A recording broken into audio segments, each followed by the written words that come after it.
Awesome. I usually take a couple minutes for people to tune in. Mm-hmm. I don't know, I bet both of you have much more experience streaming than me. Claudia definitely does, but I am not a very prolific streamer, actually. I guessed on a handful, but I'm so bad at running them. I get overwhelmed. Yeah. I don't know. I had the Celeste run that I did over the last month and a half was like my first like real stream that actually had viewers, and that was a lot of fun. Yeah, Exciting. yeah. Turns out the games are good. Turns out. And having like someone come back and be like, "Oh, I was looking forward to this all week," like that, my heart just melted. Aw, yeah, Yeah. that's really nice. All right, so what are each of y'all's experience with Dwarf Fortress? Either playing or watching. What do you know about this game? Well, So I've been playing Dwarf Fortress on and off since 2010. Mm-hmm.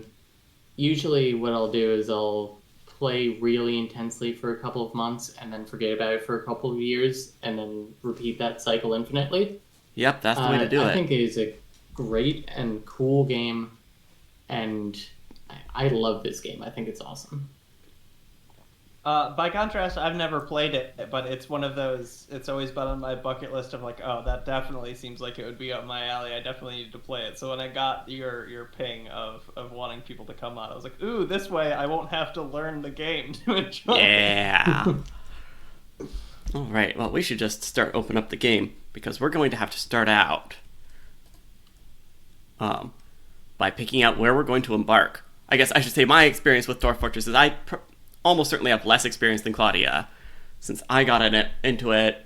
I don't know. It was always on my radar as like a game that I was interested in, but a game that I never like actually fully dug into until maybe 2018, 2019. And then I set it aside for a while. And then when the Steam release came, I got into it for like a good solid month there, logged 100 hours, which sounds like a lot, but is not very much for Dwarf Fortress. No. But it's still very, very good. So I kind of know how to do the basic things. I might have forgotten how to do them in the last month since I last played. But I think we can get ourselves a decent self-sustaining fort. Yeah. So if you don't know what Dwarf Fortress is, this is a colony building game. Let's see. We are not going to do the tutorial because we don't need hand-holding for this game. I recommend if you are playing this game for the first time, please do the tutorial. Yeah, famous last words. We don't But need it. we're here to make bad decisions. I want to make this stream entertaining, Yeah. which means that things are going to end badly. Good. All right, so I just built us a very small map. This game has incredible map generation. It will also generate an entire history of the world, which you can go and read through. And right now the Steam version doesn't have like the best system to go and read through the history, which is why I haven't really attempted to do it here. But I know that there are some mods that will eventually come to the Steam version that have much better ways to read through the lore. Like, I've definitely seen people do streams where they just go and they read through the history of a world and just follow, like, oh, what was this person up to? That's pretty wild. Alright, so we need to pick a place to start out. So, we're dwarves. Let's see, first of all, okay, there's only one Dwarven civilization, so we don't get to choose which Dwarven civilization we're from. Oh, good, it's the Dwarven civilization with a population of 0 and 0 sites, so, like, we will literally be the first Dwarven settlement here. The Crafts of Amusement. Oh, Is that the name of our... That's the name of our civilization. Okay. So, like, I'm amused it's like the already. Dwarven nation that we're a part of. Right. Yeah, everything gets great procedural names like that. So we've got to decide where we want to build our first fort, which will, like, immediately become our mountain home, our capital. It probably won't until we, like, reach a certain population. But we could start out in a foresty area and a mountainous area. Let's see, we've got some temperate shrubland down here. Ooh, those are some joyous wilds. Ooh, joyous. Oh, these are mirthful surroundings. Or down here we've got some sinister surroundings or haunted surroundings. With joyous surroundings, you might be able to get some unicorns. It's true. We do have a volcano down here. For the record. Always important. you can do a lot of things with volcanoes that I have never really messed around with. Let's see, we could always do a coastal settlement. We could go up in the ice if we're really feeling spicy. All right, it took 20 minutes to remember how to get the pop-out chat running, but I'm back in it. Yeah. I don't think I'm feeling quite spicy enough for ice. Yeah, I have never attempted ice. Why don't we go to like one of these like happy, joyous, or mirthful places? See if we can find one. This is like one tile right in here. Yeah. We zoom in. Yeah, you thought that the map was big. Yeah, this is just zooming into a tiny little portion of it. Look, see, there's several other civilizations around here. Oh, interesting, dark human pits. Usually dark pits belong to goblins, not humans. That's interesting. Oh. There's a human hillocks, and that's got to be goblins, right? Because that's just the dark pits. But then that's dark human pits. Fascinating. But then right up here, is what above season where 1 of Parks and Rec is about, actually. Yeah, that's true. But yeah, we could go right in this mirthful area. Let's see, we'd have a light aquifer, which is not that big of a deal to dig through, and will give us a water source. And we've got a lot of different metals available. The bad news is there is a necromancer tower right to the southeast. Sorry, what was that? Sorry, I was saying you're braver than I am taking an aquifer at all. Oh, light aquifer really isn't that bad. Like, it can be a pain, but heavy aquifer is like where you actually have to do dwarven engineering. Light aquifer, you just have to keep reminding your dwarves, no, you can mine through the whetstone. So, I don't know. I'm feeling this mirthful spot here. I definitely am. I can be talked out of it. Today, so. All right. We're going to have a mirthful adventure then. We're just going to do the standard 4x4. So this is going to be our entire map. Let's see. We will have some trees. It's cool that essentially the game tells us that the place we chose is funny, because then as content creators, it says mirthful right there. We're already funny. Yeah, if we do ever try to tame unicorns, I've never tried taming animals before, so that'll be interesting. All right. Yeah. Let's just... Here? Oh, we've selected an area with salt water. That could be a problem. All right. And our civilization is dead or dying, so dwarves might assume important positions. And also, there's enough warnings there that, yeah, we just gotta go for it, right? Yeah. So, I've never seen a world with like a basically dead dwarf civilization. I've seen it before, very weird. But I've seen it where there's like two civilizations and one of them has pretty much died off. Yeah. Let's see, Ham in chat is saying that they've never seen this game at all. So Claudia, can you try to give like the 5-sentence summary of what Dwarf Fortress is? So Dwarf Fortress is a procedurally generated world-building game, essentially. Basically, you have a team of dwarves that you start a settlement with, and your goal is to survive and to produce riches, essentially. Traders come a couple of times a year, and you can get any supplies that you're missing from them. After a little while, you'll start attracting enemies who come and raid your fortress. And the unofficial slogan for the game is "Losing is fun," because you will lose often until you get your bearings on the game, and even then after that. Yeah. It's like you can have a successful fort that's pretty much self-sustaining, but then that kind of stops being interesting, so you have to keep trying grander things. Sure. Yeah. So first thing we need to do is we need to name our settlement and what the group founding our settlement's name is. So I will take any name suggestions, and it will get translated into Dwarvish, so we'll have to build it from specific words, but we can make it like cool. 2 words stuck together, like plank bolt is the first random we got, but we can add adjectives, we can have a the blank or a of blank. Can you do the shot of moons? Right? Oh, shot of moons is good. Let's see if we can do shot of moons. So front compound. Let's see. We'll clear rear compound. Shot. Yes, we can have shot. And then we can add the shot of moons. Perfect.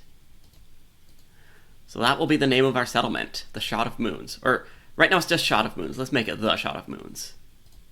And am I reading that right? That oh wait, we're changing the syntax, so it'll change. So is that? Oh, it doesn't let us have the Shot of Moons. It has to just be Shot of Moons. Oh, interesting. So yeah, we will just make it Shot of Moons.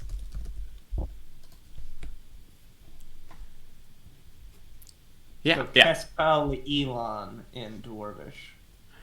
Yeah. Shot of Moons. Keskal Ilan. Which, I don't know, maybe that's a fancy Dwarven letter, I'm not sure. But, yeah, Keskal Ilan, the Shot of Moons. So that's the name of our fortress. We also need to name our group who's founding this, like, basically the government of our fortress. Right.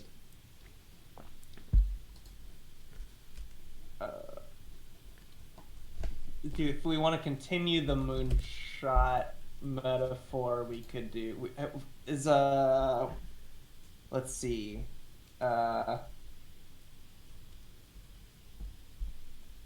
Moon Council, Moon People. I was thinking maybe like Moon Council. Let's see if we can make like a Moon Council. Yeah. Moon Council. Singular or plural? Well, you know, I always love plural. All right, yeah. Yeah. Also, it's the same word regardless. Yeah. Or at least in Dwarven. Yep, in Dwarfin. I don't think I could make the Parliament in Dwarf Fortress because you have to build from like existing words. But hey, by the way, Parliament tomorrow at, what is it, 8:30 Central, which would be 6:30 Pacific? Bummed I'm missing out on that. It's during my other pod record. There will be many more. I just got my first PowerPoint done. And apparently the animation's broke in Google Slides, so I have to fix that. But I've started to build myself a reputation with PowerPoint, so you know. Gotta live up to it. Known in the PowerPoint game. Yeah. A rising star in the PowerPoint game. Oh yes, the last thing we need is a symbol of our Ooh. yeah. Is this the yes. man on the moon or the bunny on the moon? Oh, so we can have creatures, and then we can add relationships between them, or like so let's like have a object, a moon. No, is that not under there? Is it? Well, it's not an artifact, that's for sure. Moon? Crescent moon. Here we go. Do we want crescent moon, full moon, half moon? Full moon. Full moon. Great. There's an image of the full moon. Okay. And then we wanted, what, a rabbit? Right, because I'm the wrong person to pick this, but I do remember it happening in it being discussed in the Moonshot Discord. That, Yeah. I guess it's in East Asia. It's common to in the same way that a lot of at least the English-speaking world refers to a man on the moon. Apparently, there's a rabbit on the moon. Oh yeah, I have heard that. Different angles there. Alright, so we have now relationships between the moon and the rabbit. For example, the rabbit could be admiring the moon, or the moon could be flaying the rabbit, you know? Let's see. I always like to have something screaming. Blank is shooting Y. Uh-huh. Oh yeah, that's funny. Yes. The rabbit is shooting the moon. The rabbit is shooting the moon. Beautiful. Alright, is that our symbol? We can always add more. It's good. I think it's nice and simple. Yeah. And what's great is, like, everything that you come across in the game will have that level of detail just, like, procedurally generated for it. Like, when you get your dwarves making statues, they will just make statues of whatever they want to make. Alright, They'll often make statues of historical events and people that have happened in your world. Sometimes they're really mean, too. I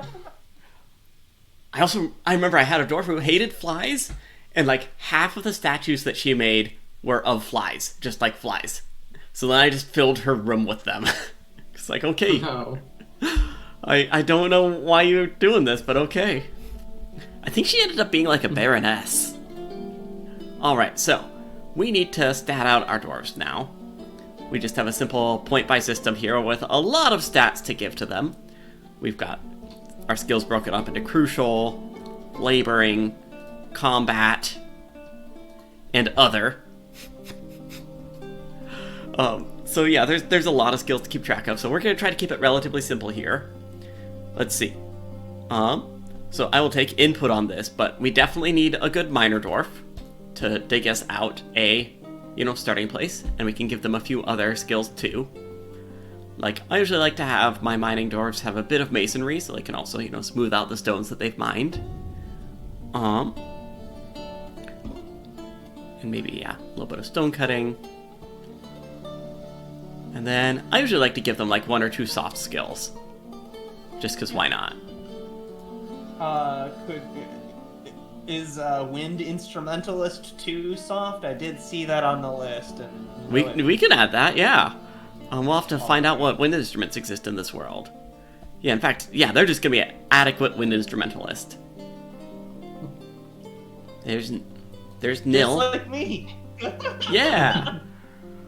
I would recommend two miners, to be honest. Yeah, I usually like to have a couple people. The second one doesn't have to be as good of a miner, though. Yeah. Well, maybe like put 4 points into mining.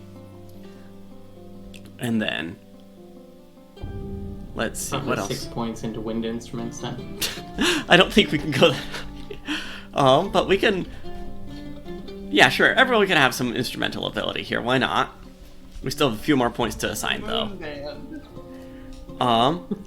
Let's see. We should probably have someone who can competently fight a little bit. The Moon Rabbit Jamboree. The Moon Rabbit Jamboree. Yeah, a lot of dwarves end up with sociology minors.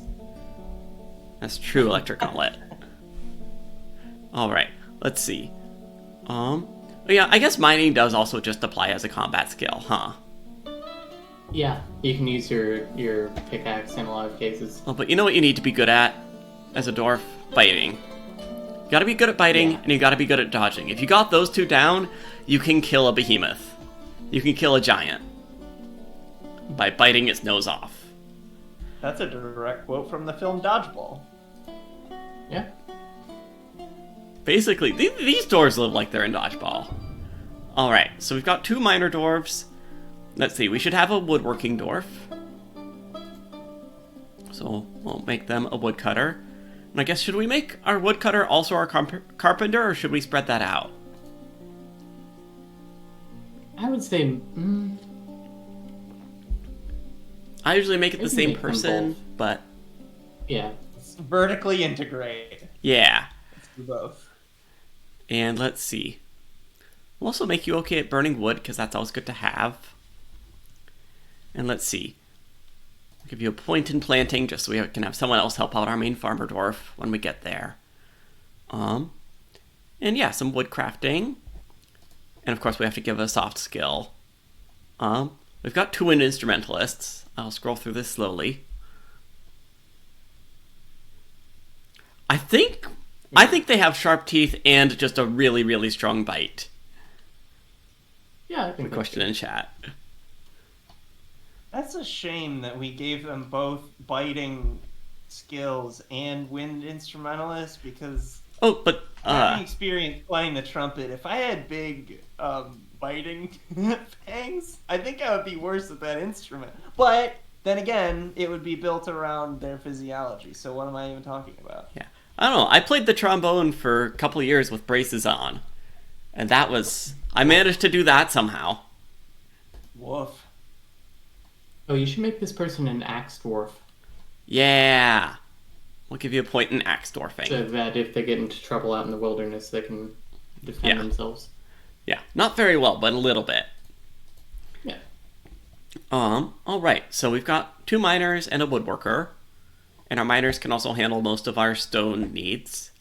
Let's see. We should definitely have a planter dwarf, like a farmer, someone who can plant and brew.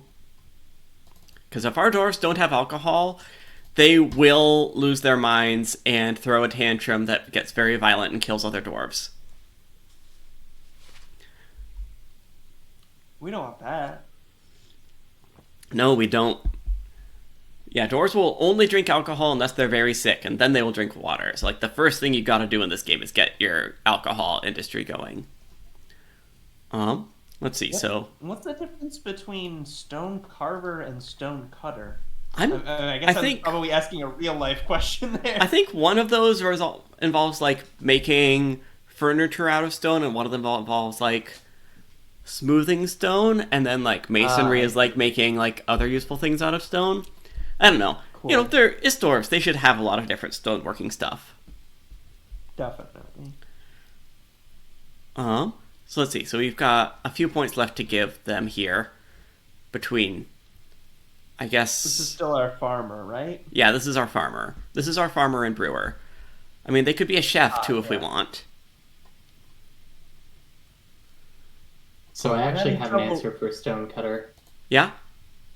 Stonecutters are responsible for smoothing walls, carving walls into fortifications, carving minecart tracks into floors and ramps, and making rock blocks at a stoneworker's woodshop. Oh, yes. A thing I always forget to do, but it is really useful to do. Let's see. Now I know. That's amazing. Is herbalist handy, especially if they're a farmer anyway? Yeah, that means they can, like, go out and gather plants, which I've definitely had a glitch happen before where dwarves just get stuck gathering plants and never do anything else, but that won't happen this time. Also, I feel like we should have a little bit of cheese making ability. It's important to have cheese.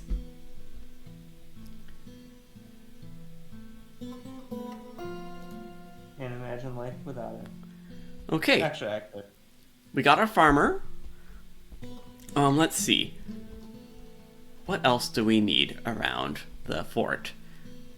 We'll need smiths eventually, but, like, yeah, we should probably have someone who, like, specializes in masonry. And maybe the mason could also be, like, our potential manager, someone who has, like, the abilities to manage work orders and stuff. Which would mean that I think that's a good idea, yeah. We'd want to give them, like, let's see, the manager, shoot, what skills do they need? They need organizing, right? Yeah, organizing, appraising, or record keeping, rather? Yes, record keeping, there we go. I mean, if we make them appraising too, then they can also be our trader. Yeah, it's good to have those two people be the same thing. Yeah. And maybe make him a persuader as well? Yeah, persuader. Let's see, where was persuader? There it is. Very top. Persuader, negotiator, liar, or intimidator? What direction are we going here? There's also flatterer, right? Yeah. Yeah, there is flatterer. Yeah, I like flattering. It's much better. All right.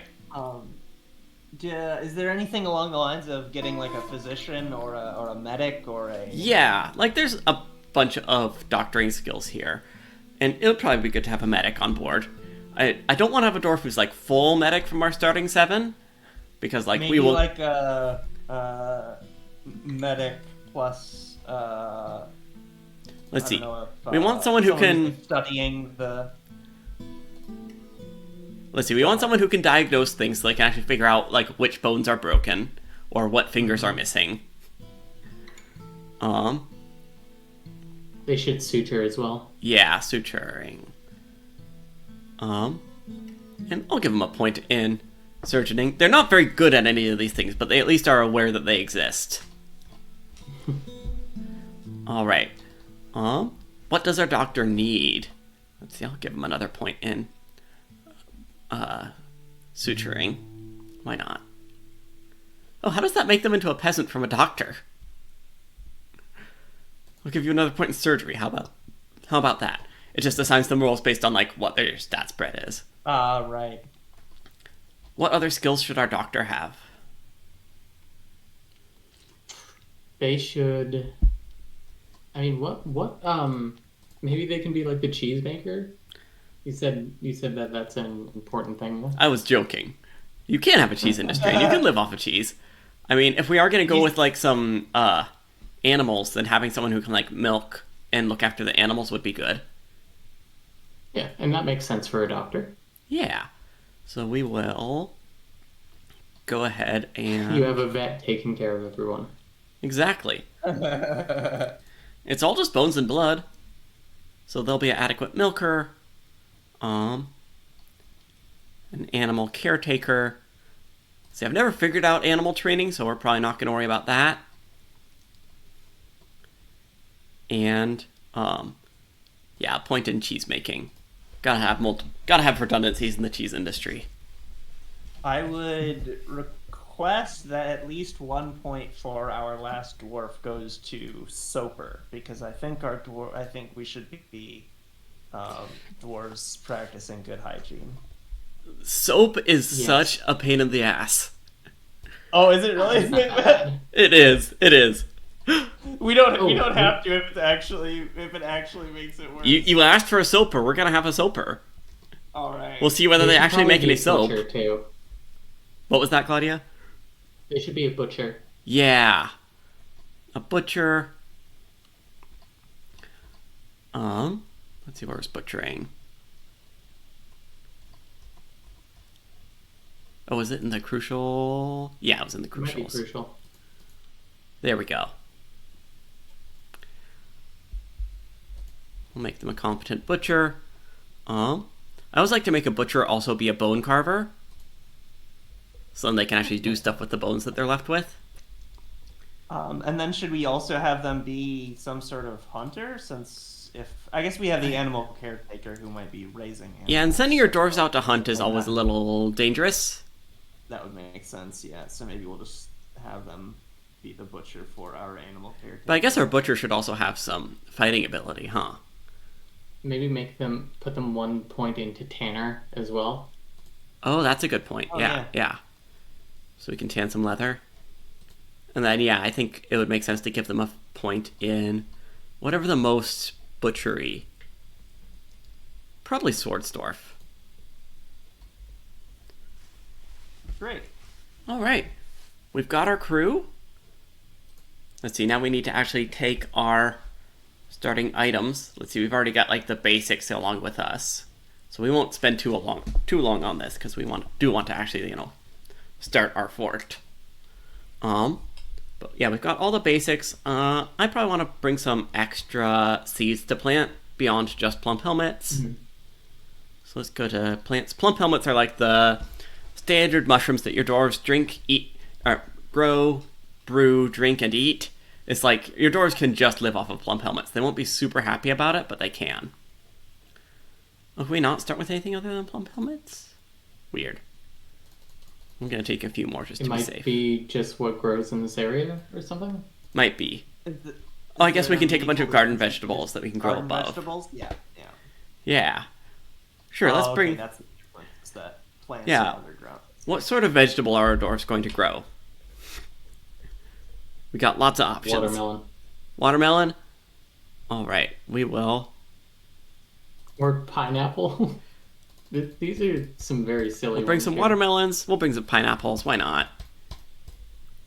Watermelons have an interesting, leftist history behind them, which I appreciate. Yeah?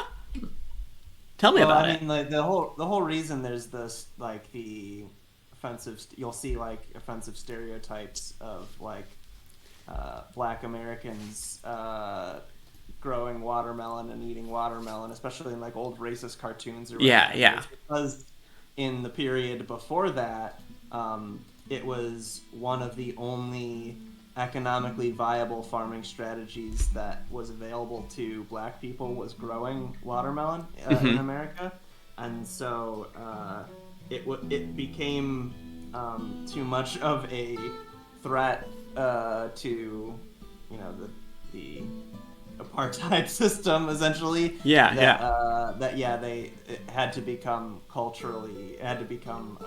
essentially a slur to take away the power that that community had, being able to economically decide for themselves based on watermelon. Yeah, that's wild. I think is neat. Let's see. All right, we do need to bring some instruments along, since we have a couple wind instrumentalists. And these instruments are also procedurally generated, which is fun, but also means I don't know what any of them are right now. So I'm just gonna have to go by the sprites to try to figure out which ones are wind instruments. Okay, yeah. So a lot of those look like string instruments. And then there's piano. I'm guessing maybe like the accordion sprite means wind instrument, because we've got like a lute sprite. Piano to me. What was that? Are you talking about the? Like the altar? Oh, okay. I see. Yeah, I don't know what that sprite is, but it must be, because then we have it's either that or the lute-looking ones or the piano-looking ones. So it's got to be the one like the altar there. Yeah, we'll bring an altar then, and hopefully our dwarves can play it. We'll see if we can find them anywhere to actually play it. Because this is a top-down control game where like I don't get to control anything that dwarves actually do. They make their own decisions. I can give orders and say I would like things to be done. But they don't always listen. Trying to figure out why your dwarves aren't listening to you is like a classic pastime of this game. Let's see. We want to bring some animals. Bring some milkable animals, yeah. Yeah. Let's see, we could bring yaks. We could bring horses. We could bring cows. We could bring lambs, goats. I water like buffalo. goats quite a bit. Yeah, let's bring some goats. So we'll bring some nanny goats. Goats are good. Let's see, what do you think? Maybe 3 nanny goats and 1 billy goat? Yeah. That way we can start to get a growing population of goats over time. Because then there's always extra animals to slaughter if we need to.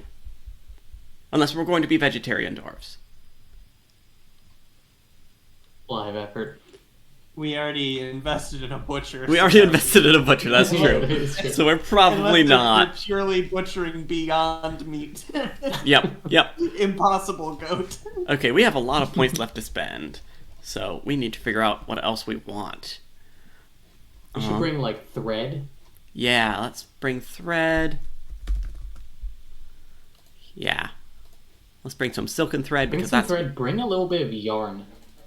Yeah. Because that's one thing that when strange moods happen, I find that I never fucking have. Yarn. We'll also bring a little bit of glass then, because I never have glass. Yeah. I had one fort where I tried to make a whole glass industry to eventually make like glass floor above the caverns, but never fully finished it, because glass has like the most complicated flowchart to make in the game. Let's see, yarn. Steel? Glass. Let's see, I just want to bring some raw, clear glass. Or we'll just bring green glass. We don't need fancy glass. Yeah. What was the next suggestion? I think Claudia was asking about if steel or glass was more complex. Steel might be similarly complex. I feel like glass has more components, though. Fair. If you go find the flowchart on the wiki, it is a heck of a flowchart. Let's see, we'll bring some leather, just so we can make things out of leather if we need it. And maybe let's just bring... We're going to bring 1 iron bar. Or we could bring several tin bars. Or lead. What are we going to use them for? I don't know. Just whatever? Just in case we need to make things out of metal before we've struck metal. Yeah, we'll that's sell fair. bars to spark the Iron Age, and then we'll die, and then the Iron Age will collapse because no one has tin anymore. We're just gonna take a single Sounds iron like a bar good because plan. that feels like a very silly dwarf thing to do. Cool. All We right. still have 4 points left to spend. Oh, unless, do we want to bring a weapon for Well, we our? have 2 axes. We have 2 axes, but we don't have a But sword for our some- sword dwarf. I was gonna say that, yeah. Okay. Yeah. Sword. Yeah, we could bring a bronze sword. Good thinking. All right. Let's see. I'm going to save this profile just in case things go horribly wrong instantly. And we can embark with the same group of people at a different place. And without any further ado, let's embark.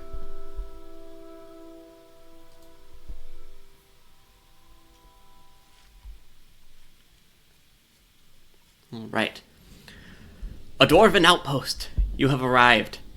After a journey from the mountain home into the forbidding wilderness beyond, your harsh trek has finally ended. Your party of 7 is to make an outpost for the glory of all Rigoth Edath. There is almost no supplies left, but with stout labor comes sustenance. Whether by bolt, plow, or hook, provide for your dwarves. You are expecting a supply caravan just before winter entombs you, but it is spring now.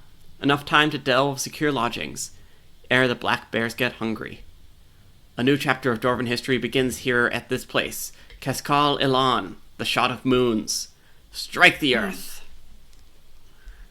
You get that same spiel every time you embark, but I love it all the same. Alright, let's pause. We got our dwarves. We've got a lot here on the screen. CJ, we just embarked, so we haven't really decided what we're building yet.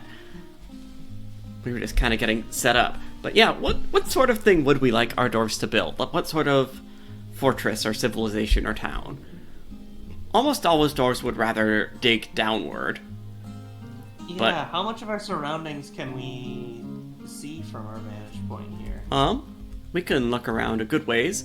Also, this map just works through like Z-level slices. So if I scroll up and down, we'll just go up and down steps. It's basically like, we're looking at a single layer slice of a Minecraft world. Absolutely, yep. It's like these trunks are trees just because we're seeing the inside of the tree trunk. If I scroll Right. up, we can see the branches. It's definitely a weird way to visualize, but you get used to it. But it makes sense for a game that deals in depth. Uh-huh. For a long time, I believe Dwarf Fortress didn't have a Z level. It was just mining into mountains. Yeah. Oh, interesting. Alright, let's see. So, we got... I've already lost where our starting wagon was. Sorry, I told you to go too far. It seems like a pretty flat region, so it might. We can zoom out. Yeah, this is a very flat region. This is kind of a temperate, swampy area, it looks like. Let's see. Is this... We might just need to make a trench. That's a murky pool.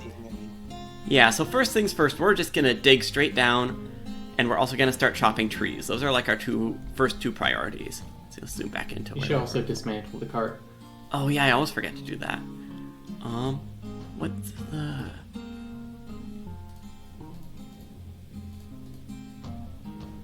Alright.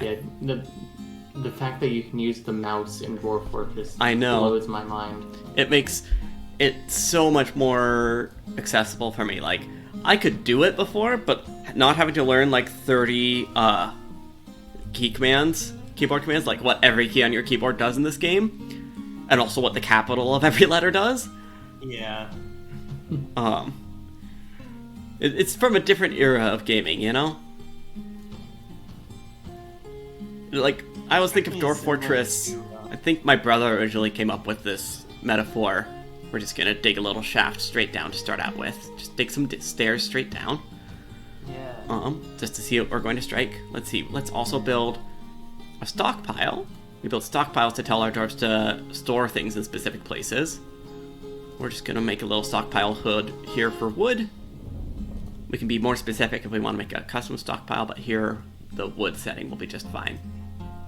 Anyway, my brother always says that Dwarf Fortress is like an alternate history of game development, where instead of like doubling down on graphics, they focused in on systems for the last 15 years. Yeah. This is what you'd end up with. Sure. It's very neat. Alright, so let's see. We've got a wood stockpile going. We're going to start digging down. Is there anything else we need to do before we unpause? You should designate a refuse stockpile. Yes. A stockpile for just like random stuff. Mm-hmm. And you should set up a field for your animals. Yes, you're right. That's what I was forgetting, was a pasture for the fields. So we'll just put a little refuse stockpile over here for now. This is just the garbage zone. If we have garbage, we'll just toss it over here.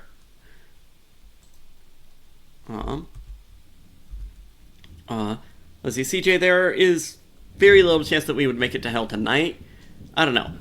I intend to do Dwarf Fortress for a couple streams, and if it's fun, we'll keep coming back to it, but I also do want to get back to hard platformers, too. Oh, yes. So just like our dwarves, I also live in a profoundly flat region, and here a running joke is that the city dump is the highest hill in the region. And I think that we're doing the same. We've just made a refuse pile that's about to be Mount Moon here. I think the only problem with that is that the dwarves actually aren't really capable of stacking refuse on top of each other. So like if that fills up, then they will stop bringing refuse there. I believe if we put it over a pit, then they'll just drop stuff into the bottomless pit. Or at least they'll assume it's bottomless. I don't know. You can break physics in this game. Like, a thing that I never do, but I know many people do, is a trash compactor, which just, like, squishes all of your trash into a single tile. Alright. Let's see. Now, let's assign all of our animals to our pastures before we forget. So they all actually stay in this area. Alright, so I guess here we have the difference between stockpiles, which are like where we pile up things, and zones, which are like specific areas for different uses. So like we can specify bedroom zones, we can specify barracks, we can specify offices, but also pastures count as that rather than stockpiles. Don't ask why, it's just how Dwarf Fortress works.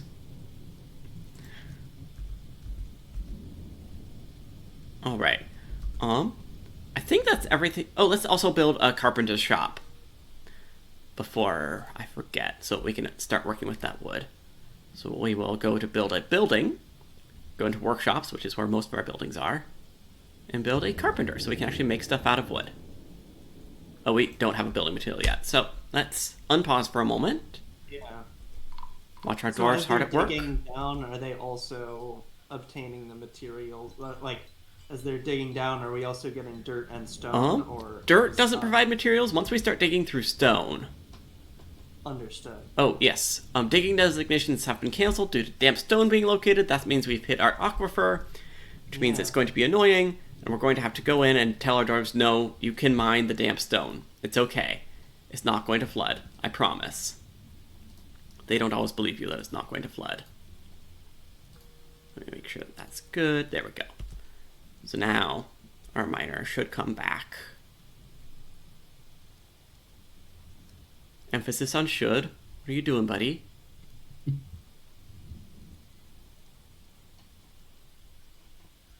Are you just busy carting things to stockpiles because you don't want to dig the wet dirt? There we go. There goes our mining crew. Yeah. Shem and Nil. Yep, another layer of wet stone. Interesting. Wet sand. I mean, dwarves have to start out working above ground before we can dig something below ground, CJ. Let's see, so now I just have to keep... learn to crawl before you can walk, which you have to do before you can dig, which... Yeah, et cetera. A lot of dwarves end up crawling for a while after walking, sometimes when they break their legs from falling or getting swept away in rivers. But don't worry, that's not going to happen now. Everything's fine now. Look at that, we've already cut down a bunch of trees, which I'm sure the elves will love. They, like, organized them by color? Well, they're probably not organized really. by type. I think it's just, like... To me, I'm like, oh. Wood from the same tree. Like, we could make our stockpiles more granular and be like, alright, this is the stockpile for cherry wood, this is the stockpile for oak wood. Right. If we want to be really specific about aesthetics. Alright, anyway, we needed a carpenter shop. So we need a material to build that from. We'll just build it from wood. Oh, we have pear, peach, and apple trees. Yeah. Let's see. Also, we brought some vegetables, so we can actually just... Dwarves. We can also just start to furrow some fields, huh? Which is for some reason under workshops is farm plots. Learning where everything is in the menus is like half of the Battle of Dwarf Fortress. Okay, not half, but like 10%. A full 10%. It just seems like a big battle altogether. That's definitely way too big of a farm plot. But Okay, there's that's room okay. for... Alright, let's see. Have we run into another layer of damp? Looks like maybe. Let's see. Sorry, I have to turn mining back on. Let's see. Okay, here we go. So yeah, so the aquifer will just kind of drip down here. But if we dig down several more layers, then we'll just kind of get a pool of stagnant water that starts to build up, and that will be fine for now. We can deal with it more permanently later. Yeah, I know there's damp stone, but you're okay. Also, hey, we struck limonite. Ooh, we struck bituminous coal. That's really good. That's like Awesome. one of our main sources of smelting. Alright, so is it season One for of my watermelons plants. or for pineapples? We might have to extract the seeds. Oh, yeah, you're right, because I didn't see either of them on the in season. In fact, it might never be season for them, for all we know. We may have made a horrible mistake. Because this might not be the right climate for them. Surely we can grow pineapples here. We could just have a real nice picnic. Yeah, we'll have a really nice picnic. We'll just have a really nice fruit salad. Yeah, actually, let's do something with those fruits. Oh, we can make wine with them. Oh yeah, we can make wine. Yeah, actually, we should make we should get some underground farming going first. So we're just gonna go to one of these dirt layers. Yeah, we'll go 2 layers down. We can grow in clay. That'll be fine. And we're just gonna carve out a chamber.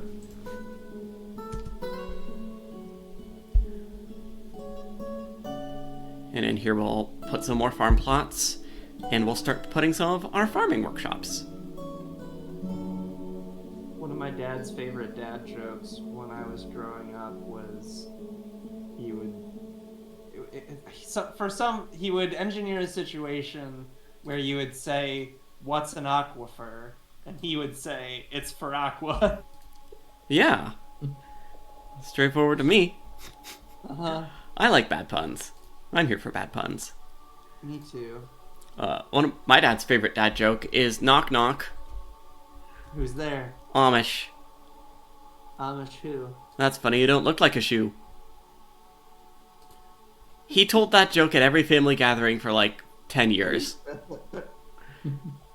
I bet it got funnier every time. It did. It definitely did.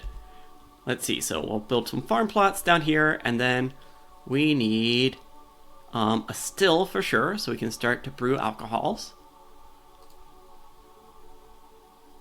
We need... What else do we need? Under farming. Let's see. Might as well have a farmer's workshop down here. Although most of those things are actually more livestock work than plant work. Well, we have livestock, though. Uh-huh. Yeah, and I guess this isn't very far away from our pasture, actually. So it's not that Or we bad. could just put it up there in the pasture. That's right. And then I also wanted to build a kitchen so that we can make some good foods out of our fruits. I made food today. Good What job. do you make? I made chicken noodle soup, but not just like from a can. Nice. Proper chicken noodle soup. Nice. I didn't make the broth, but every day, I did the rest of the whole shebang. It was Alright. good. I did a good job. If I do say so myself. Let's see. We are just going to start growing plump helmets year round. You can see the doors are already planting them. They should automatically handle planting them, but I guess we will need like a stockpile for them. So let's mine out more space. And heck, let's cut it off with a couple doors just so they aren't constantly running through just open spaces. If we don't give them a direct task, do they act independently? Yeah, so like our minor dwarves will do mining tasks as a higher priority. Like, actually, here, we can look at the whole task menu. Right now, we've got 2 people on mining detail, which only they will do mining. Right. We've got 1 woodcutter on woodcutting detail. Currently, I have no one on hunting detail, which is good because when dwarves go off hunting, sometimes they're just gone for a long time. Uh-huh. Sometimes the hunter becomes the hunted. We could assign specific people to planting, but right now everyone plants. I think the people who are more skilled are more likely to do it. Yeah. Alright, we do have one of our farmers is allowed to be a fisher dwarf, so they are off probably searching pools for fish constantly. And right now, yeah, everything else is just an everyone does this. Cool. Let's see, so let's make a stockpile here, a larder. And we're just going to make it a general food stockpile for now. Let's see, do we have barrels? Let's see, we have some sacks. Okay, good, we do have some barrels. Oh, I guess we should set our still to work. Oh, we don't have anything to brew right now. Or no, we need empty food storage items. Yeah, we need more barrels. So step 1, carpenter shop. We need barrels. In fact, I'm just going to put that on repeat for a moment. Did we already disassemble the caravan? Does it just... We did not. Oh, there we go. That's how I do it. I'd forgotten how to do that. I thought I could just hit it with like a mine deconstruct order, but no, there we go. So yeah, now we just have all of our stuff just laying around. We're being messy dwarves. Okay. So now... Well, we'll come back in a moment. I guess we can at least say... milk animals if we got to milk any animals. And then we can make cheese too if we want, apparently. That will get canceled if it... goats for it. Mm-hmm. I guess we can probably also shear those goats, huh? Oh, yeah. Let's also make a few lavish meals, just because we have fancy fruits. I always like to check and see what the dwarves end up making. Like here we've got watermelon, cat meat, and cat meat. Sorry, like dwarves are more than omnivores, like opportunistic-ivores. Like they will just eat whatever they can get their mouth on. Yep, made a fancy cat meat roast. Now we have our chef coming back in with some cave lobster. Just a lot of cave lobster and plum helmet. Lovely.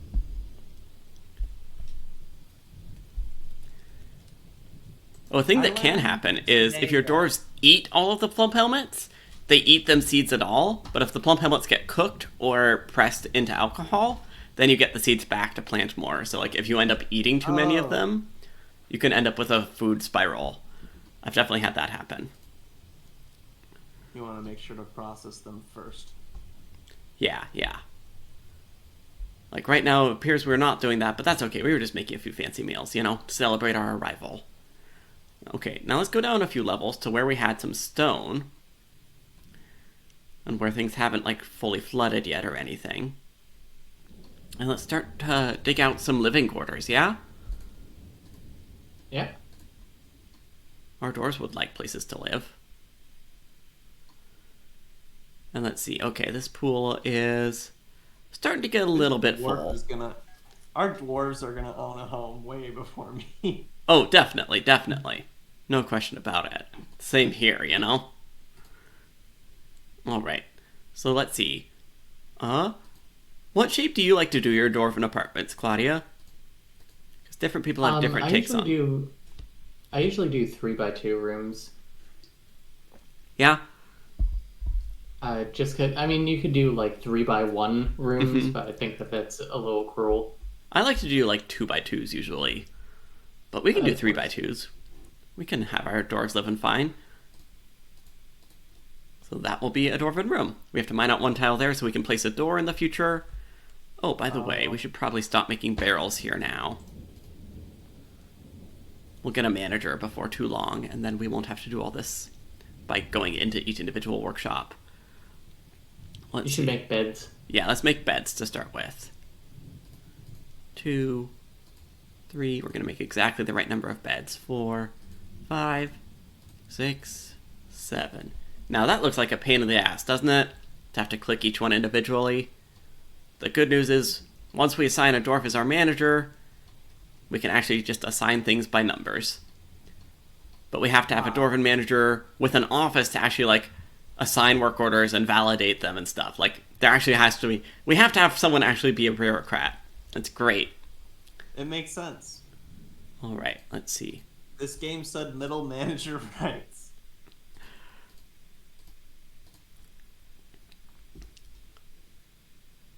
Actually, wait. Don't mind that. Oh, you mind it. Oh, well. The room's slightly lopsided now. That's okay. This is just a game expand that into a hallway. Uh-huh. Yeah, we'll just keep making rooms off this way. And then in a few decades, they'll just say it's because it's a character building. Uh-huh. I mean, all sorts of messed up things happen in city planning. Like, my hometown, there were two competing city planners who wanted to build the roads following different, the road grids following different methods. One of them wanted to make them be north-south, and the other one wanted them to be following the river. So now there's just, like, a small portion of the center of town where all the streets are at, like, a 50-degree angle to the other streets. Alright, let's see. We probably have a few beds done, so we can start to put some beds in these bedrooms. Which won't officially be bedrooms until we actually assign them. Furniture, bed. Put a bed there. Oh, oops, I meant to keep it at continue placing. Keep building after placing. Let's just use closest material. There we go. That's okay. That's 1, 2, 3, 4, 5, 6, 7 bedrooms. Oh, including the lopsided one. That's okay. It'll be fine. And then we also wanted some doors. We need to ask for a few more doors, because I didn't put in the full number in our work orders. Doors. Actually, I'll just put that on repeat for a moment. We'll make a bunch of doors. You can never have too many doors.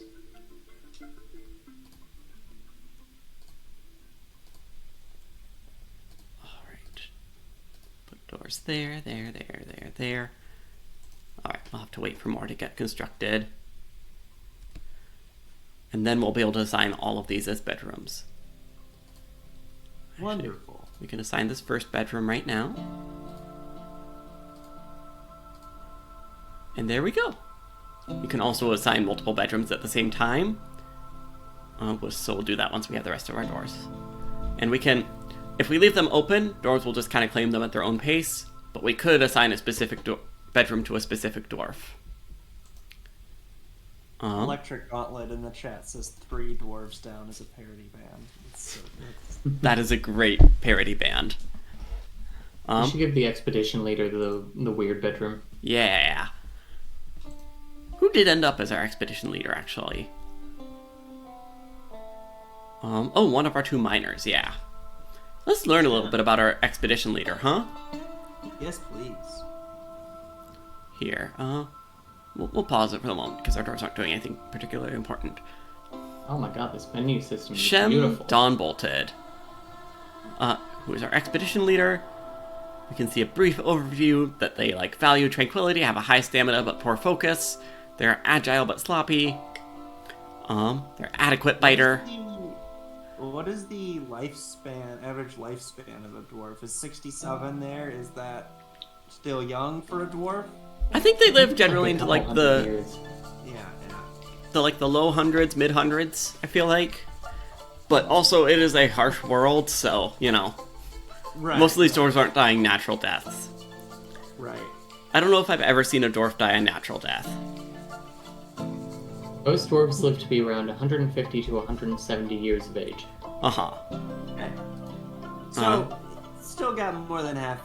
Shem still has more than half of his life left, if he was really lucky. Yeah, let's see.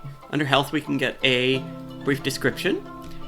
He's an indefatigable and very agile. His somewhat narrow amethyst eyes are incredibly close set. His hair is quite dense, His very long beard is neatly combed. His very long sideburns are doubly braided. His short hair is neatly combed. His somewhat narrow ears are splayed out. He has a high, squeaky voice. His narrow nose is quite long. His nose bridge is convex. His hair is chocolate. His skin is dark peach. What are some of his thoughts? What are some of his thoughts? Well, he was annoyed while being caught in rain, but before that he was euphoric due to inebriation. Mad about having to drink without using a goblet, cup, or mug. We need to make some goblets. But he was pretty happy remembering talking with a friend. Mad about lack of chairs. Generally, a pretty happy expedition leader. Uh-huh. Let's see. Only one foundational memory so far. Dwarves, like, specific events will end up as memories, and then they'll, like, continue to give them good or bad moods as they reflect on them. Great. What's funny is, like... personalities. Yeah, let's check the personality. Short of patience, poor creativity, and really poor focus. Great to have him as our expedition leader. Tends to make a small mess with his own possessions. He has a tendency to go it alone without considering the advice of others. Oh, no. He has a sense of duty. He can easily fall in love or develop positive sentiments. He generally acts with narrow focus on the current activity, but he also has really poor focus. So... Oh, and also he holds his breath when he's nervous. I think it is possible to conceive of someone with narrow and poor focus. Not me at all, definitely. As much as they seem like they might be, I don't think they're mutually exclusive. Let's see, you can also see all of his values. We don't need to read this whole thing, but at the bottom, he personally views tranquility as one of the highest ideals. He dreams of raising a family. Dwarves are like Sims in that they all have like things that they want to achieve. Some of them want to make masterwork, some of them want to raise families. Let's see. Also, he has a lot of things that he likes. Anything fun?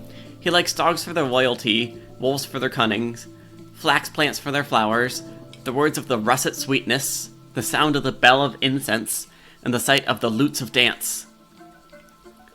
Prefers soft wheat beer, and detests leeches.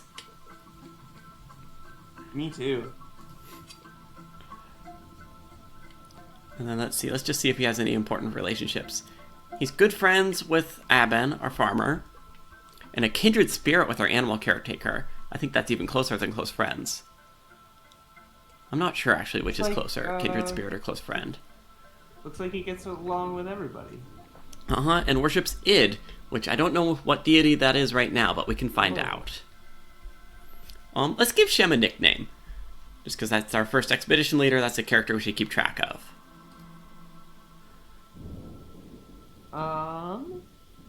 What vibes are we getting from this guy? Shem is a real name, right? It's a Jewish name? Yeah, I think so. I believe so.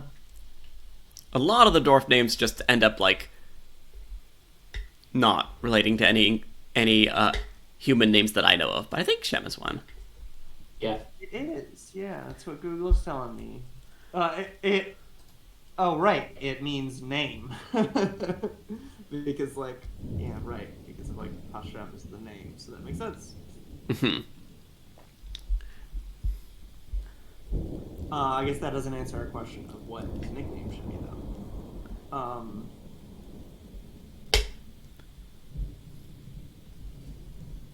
Let's see. Poor focus. Hates leeches.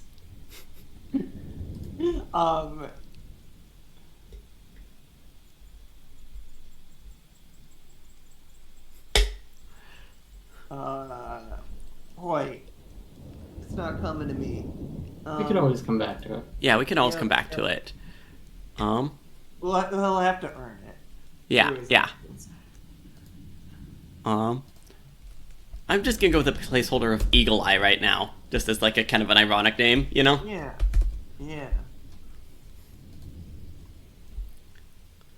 Just to help us keep track of dwarves, because it can be hard to remember the dwarven names. Yeah. Yeah, so now if we go and we check, yeah, we can see nickname in the middle. Yeah, most of our dwarves are lazing around right now, it looks like. Well, a lot of them have no job. Except for Latast, who's making us all the doors. You should set up a a meeting area, like a dining room. Yes, we should. That is a good next thing to get on. Oh yeah, we needed to make a few more bedrooms down here. So let's build a few more doors before I forget. There's always so much to do. There's one thing that I could describe Dwarf Fortress as is like there's always more tasks that need doing. We'll have more walled off rooms for when we need them. Let's see. So let's make a dining area. Let's see, should that be on the same level or should it be on a different level? I think a different level. I was gonna suggest the same thing. Yeah. That way you can expand the bedrooms more. Yeah. So we'll come up here, and we will. Gonna try something a little more funky with the design. Oh, do we have lots of? This might still be up in the aquifer, actually. So it might not be our best bet. Because we have to smooth every wall in the aquifer.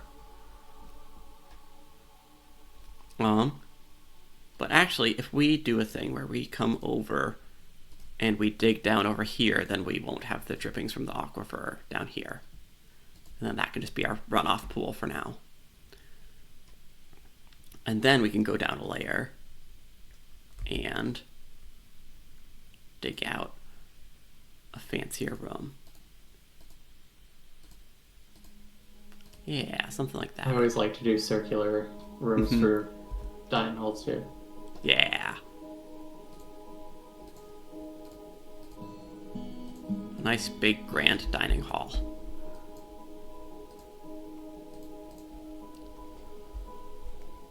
And let's see, also back up here in the bedroom zone, I also want to add an office so we can assign a manager.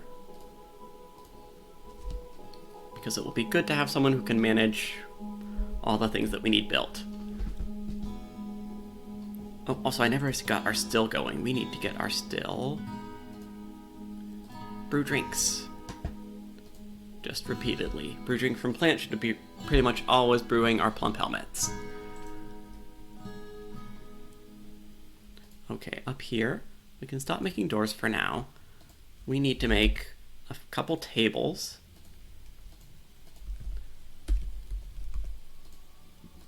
You already kind of have a kitchen, right? Yeah, we do. Oh, and we have just finished spring. We've survived our first season. Hey! I just have the game set to save every season, because it takes a long time to save. But you do want to have those saves for when things go very wrong or for when the game crashes. Yeah. Let's see. So we were going to make 2 tables, and we were also going to make some chairs. Mostly just for offices right now. For properly kitting out our dining room, we'll need to go fancier than just wooden tables, wooden chairs. Do the dwarves need lighting, or do they have dark sight? I think they have dark vision, because we never have to worry about lighting. Yeah. I think there's a mod that adds lighting, but I think that's, again, like an aesthetic thing.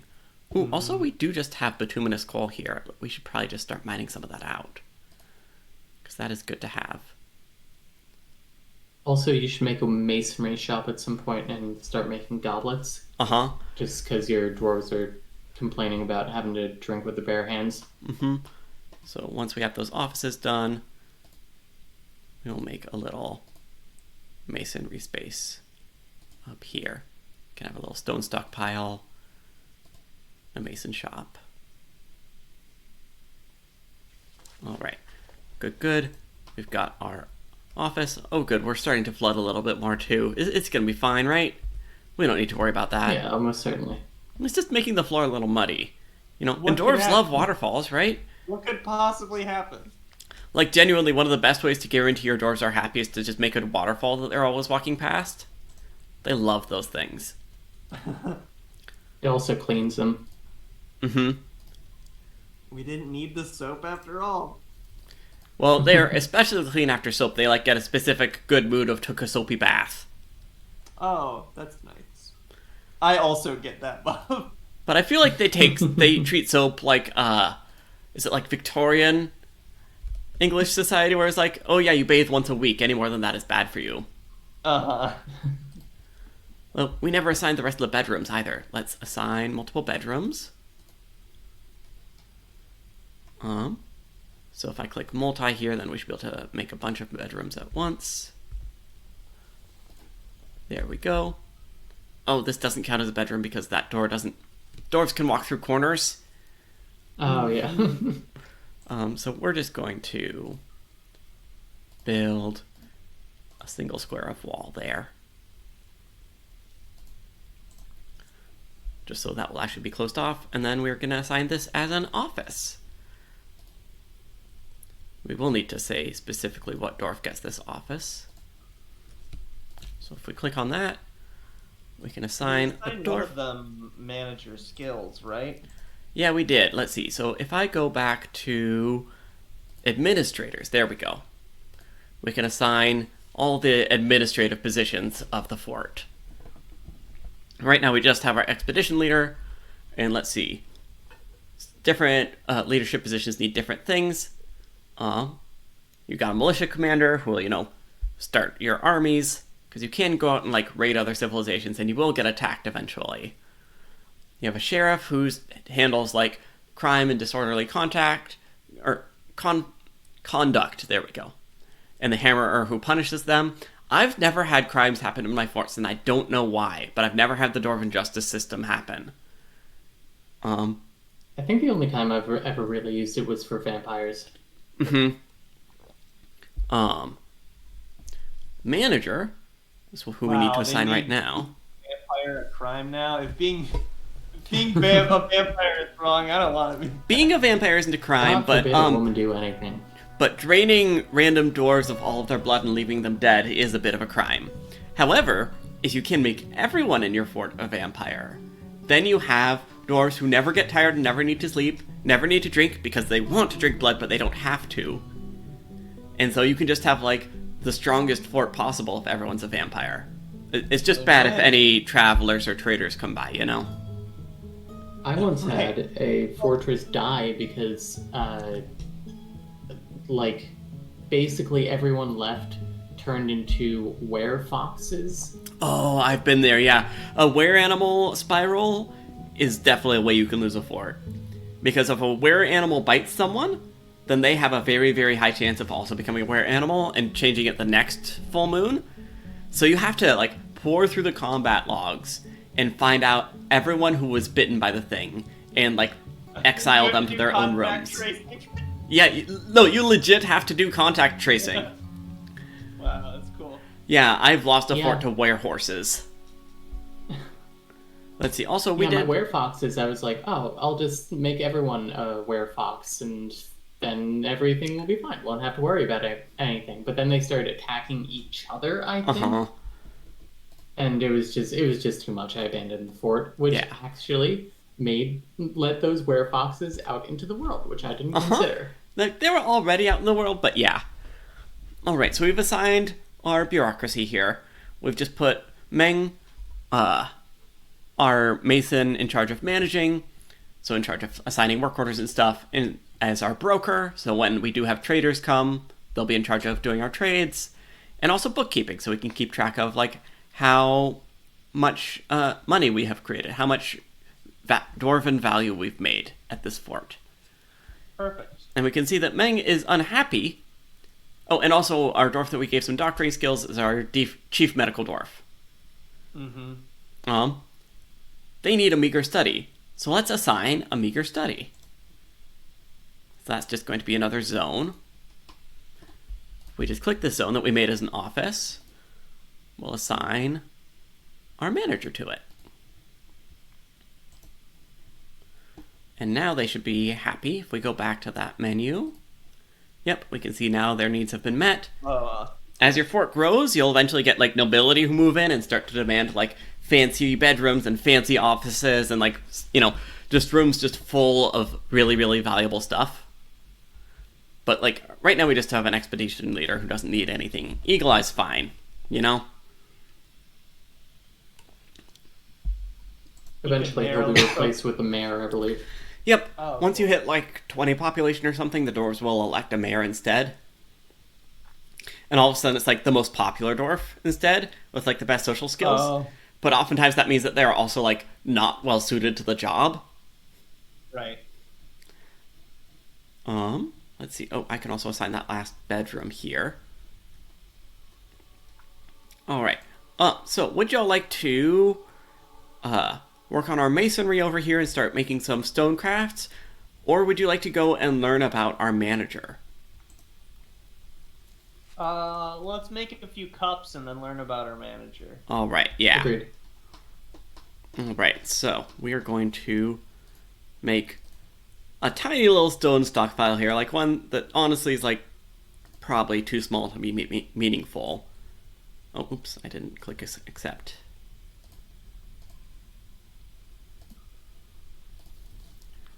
We'll just make this a stone stockpile just so we can start moving some of our rocks out.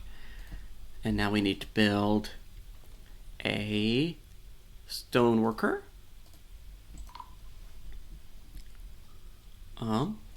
Look at that. We've struck a lot of good things, our miners have. Just checking notifications. For some reason, there's always a notification that there's nothing left to catch in the central swamps. I never know what that means. I've never figured out what triggers that.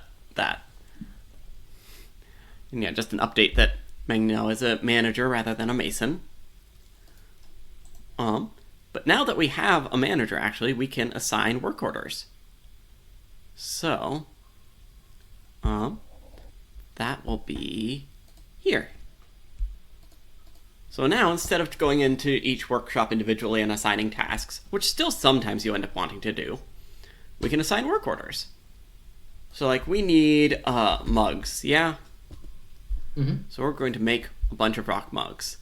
Let's see. We're going to make... How many rock mugs do you think we need? 20? 10? Do 10. We only have 7 dwarves right now. Yeah. So we're going to make 10 rock mugs. Nice and easy. So then does it figure out the tasks required, the prerequisite tasks to get that and kind of... Or... Like, any complicated chain of prerequisite tasks, the game will not do on its own, but, like, carry rock to workshop, make rock into mug, the dwarves can handle that. Cool. And also, like, you can set conditionals on work orders. So, like, yeah, like, let's make a new one. Let's make brew drink from plant, and we're going to add a conditional to it. So we're going to make it be a, let's see, if the amount of drinks is less than, let's say, 40, just so we always have a good drink stockpile. Then we will brew more drinks from plants. Let's see, and we also should make sure that we have... No, actually I want to be warned if we're out of barrels, so I will put a requirement for us having enough barrels. So yeah, you always end up just getting like a healthy sheet of work orders running to keep a lot of things like making drinks and food automated. Thankfully, dwarves keep planting fields automated. We don't have to like micromanage that at all. But we also we're gonna want some tables. So we need to make some rock tables. There we go. 10 rock tables should be enough. And we'll also want to make rock chairs, which the game calls thrones. And our dwarves are happy to call them thrones, you know? Wood makes chairs, everything else makes thrones. When everything's a throne, everybody's a king. Yeah, this game is just such a classic, like, namespace problem. You know? Yeah. Of like, oh, did I already use a name for that? Oh, I did? Well, I guess we got 2 names for these things now. Which, you know, has been under development for like 20 years. By, like, 2 guys. Uh-huh. Yeah, no, Dwarf Fortress was made by 2 brothers. So I just realized I hadn't looked at chat in a long time. But anyway, Dwarf Fortress was made by 2 brothers. I think mostly one guy, and then he brought his brother on at some point for the last 20 years. They finally, in the last couple of years, decided they were going to do like a big Steam paid release, because for a long time this game was just free. But also this game did not have like official tile sets. There was a big modding community that had tile sets and stuff. But everything was just ASCII graphics, which was kind of beautiful, but also like nearly impossible to parse. Like, parsing Dwarf kinda Fortress have was to kind be of like learned to being speak that over one guy in the Matrix. Yes. Um, Good scene. Yeah, and the original is still free, I believe, on their website.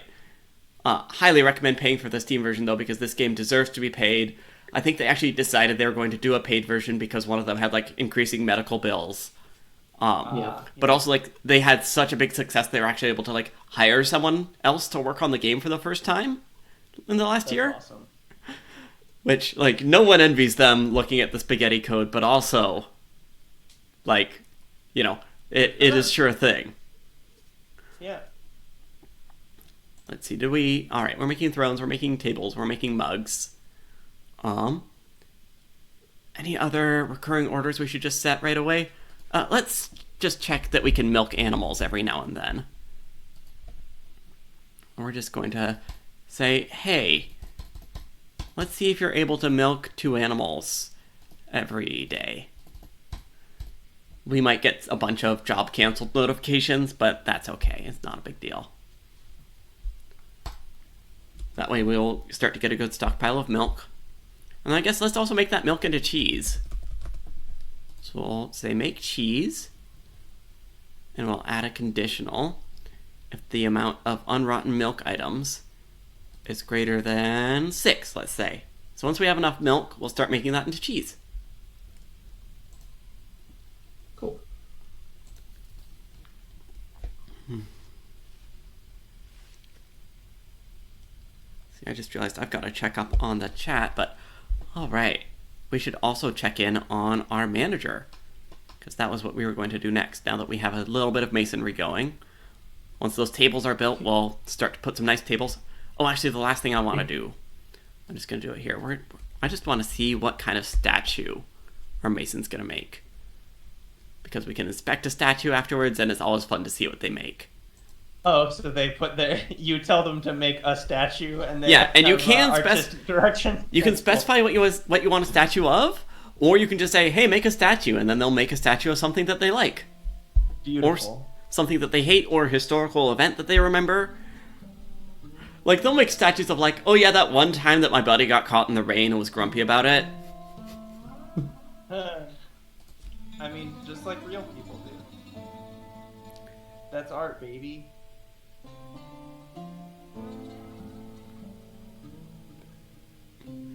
Ah, yes. CJ, the Dwarfin waterfall of just the man-powered, well, dwarf power waterfall of just haul buckets of water up to the top, dump them down.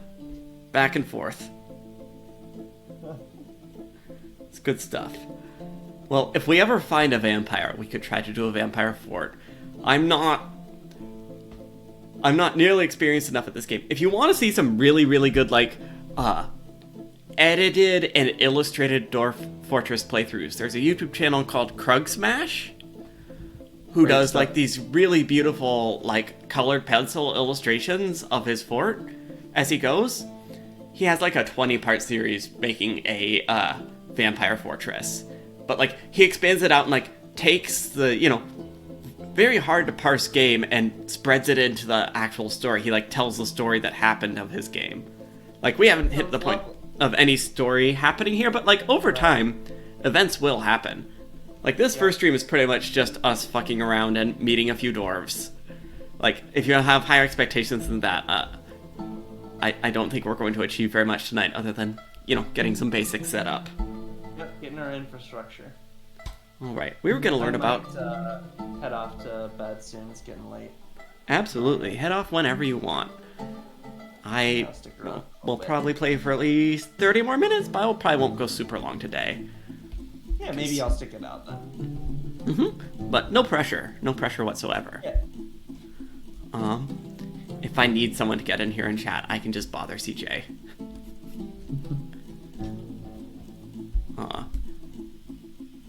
She may or may not be starting Tears of the Kingdom right now. Alright, anyway, so Mung Scar Hill, or Mung Eritbaton, is our 82-year-old manager dwarf. And let's see, what do we know about her? She is the lovers with our chief medical dwarf. Oh, good for them. Uh-huh. Let's see, just brief glance in her overview. Let's see, she has a lot of unmet needs. She has an unmet need to cause trouble and argue. This is a great sign.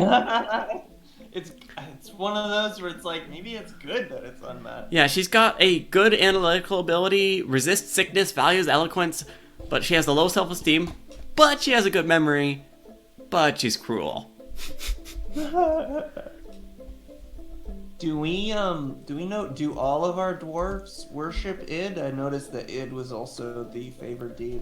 Usually there's a few different deities, and our dwarves will end up worshipping like a small variety of them. We can make temples.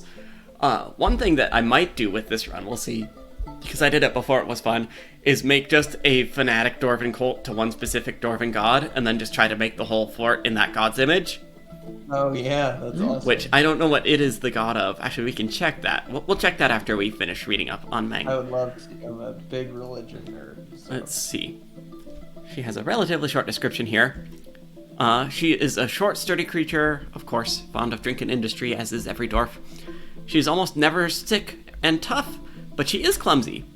Her hair is dense, her very long hair is braided, her ears are very splayed out, her narrow hooked nose is extremely long, her narrow amethyst eyes have very thin irises, her lips are thin, her pink pale skin is slightly wrinkled, her hair is copper with a touch of gray.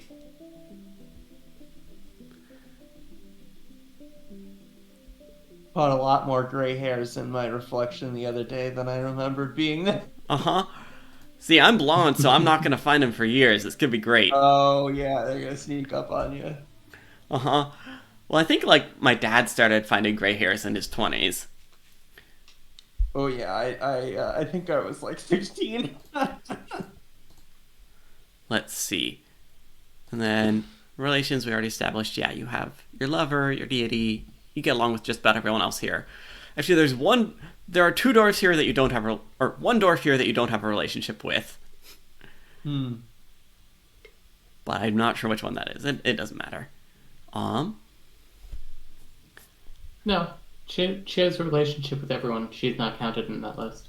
Oh yeah, never mind. She's not counted in that list. Sorry, computer science off by one. Let's see. Does she have any memories? She remembered a new romance, so she must have just fallen in love with our chief medical dwarf. That's lovely. That's cute.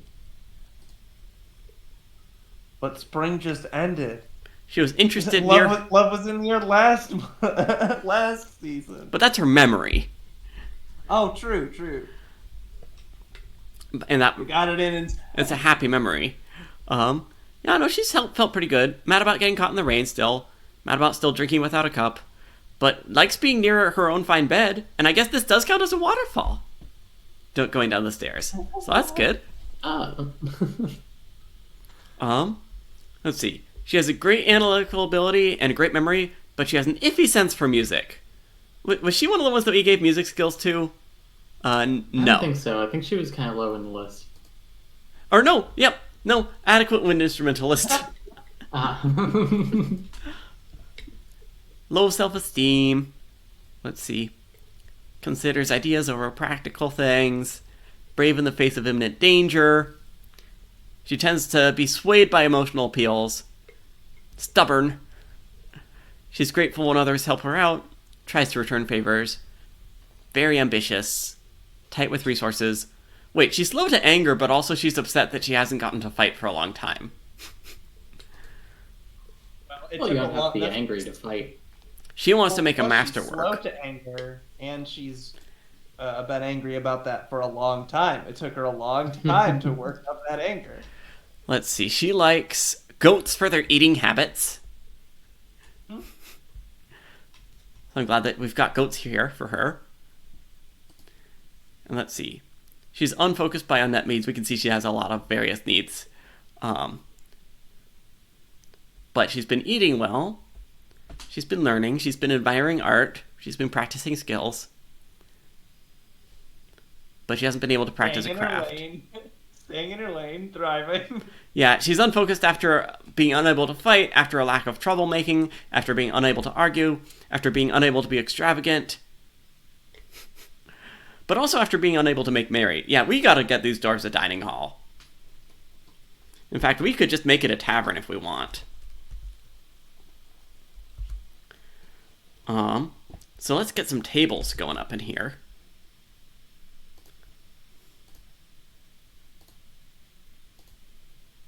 Red Seraph says she's slow to anger, but oh boy, does it accumulate. Oh yeah, actually, we didn't give her a nickname, did we?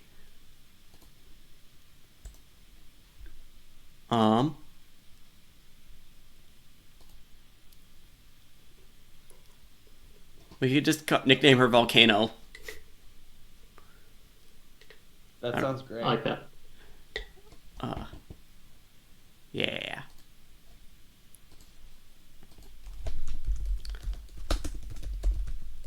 Volcano. Our manager. Let's see. I still can't get over how good the UI looks. Right? It like there had been some mods that did a pretty good job, but the official release like really knocked it out of the park. Like there's still, of course, a few things that I would like them to fix and make a little bit nicer, but like some of the friction of this game is just going to be the friction of this game, you know? Yeah.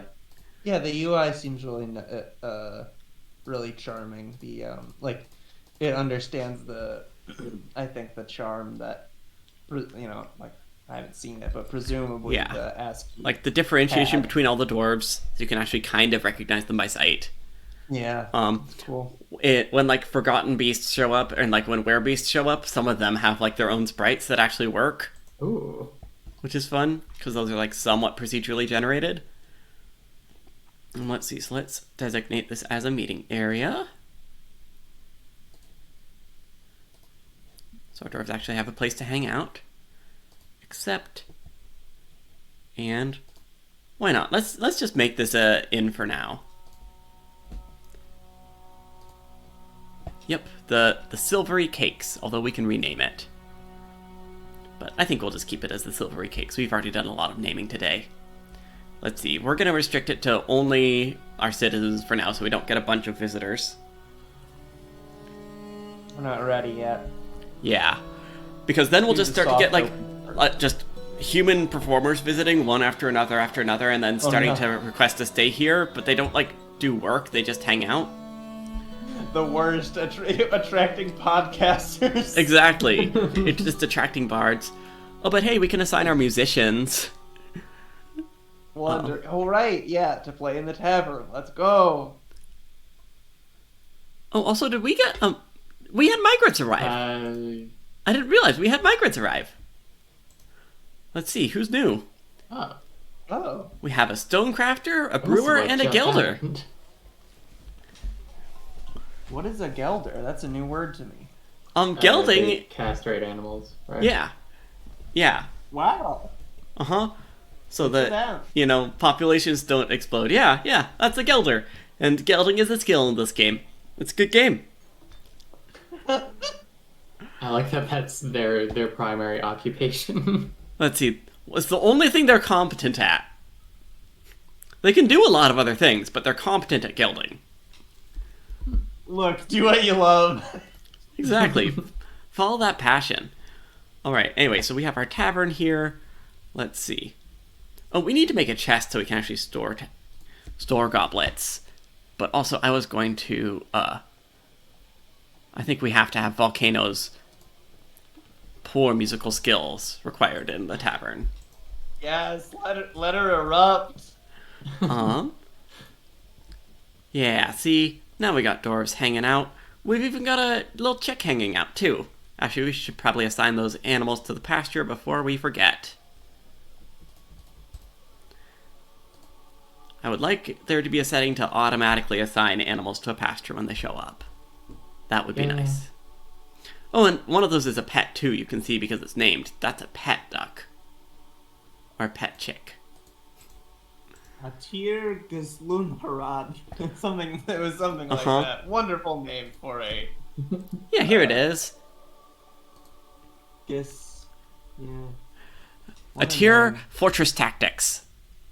That's what it translates to.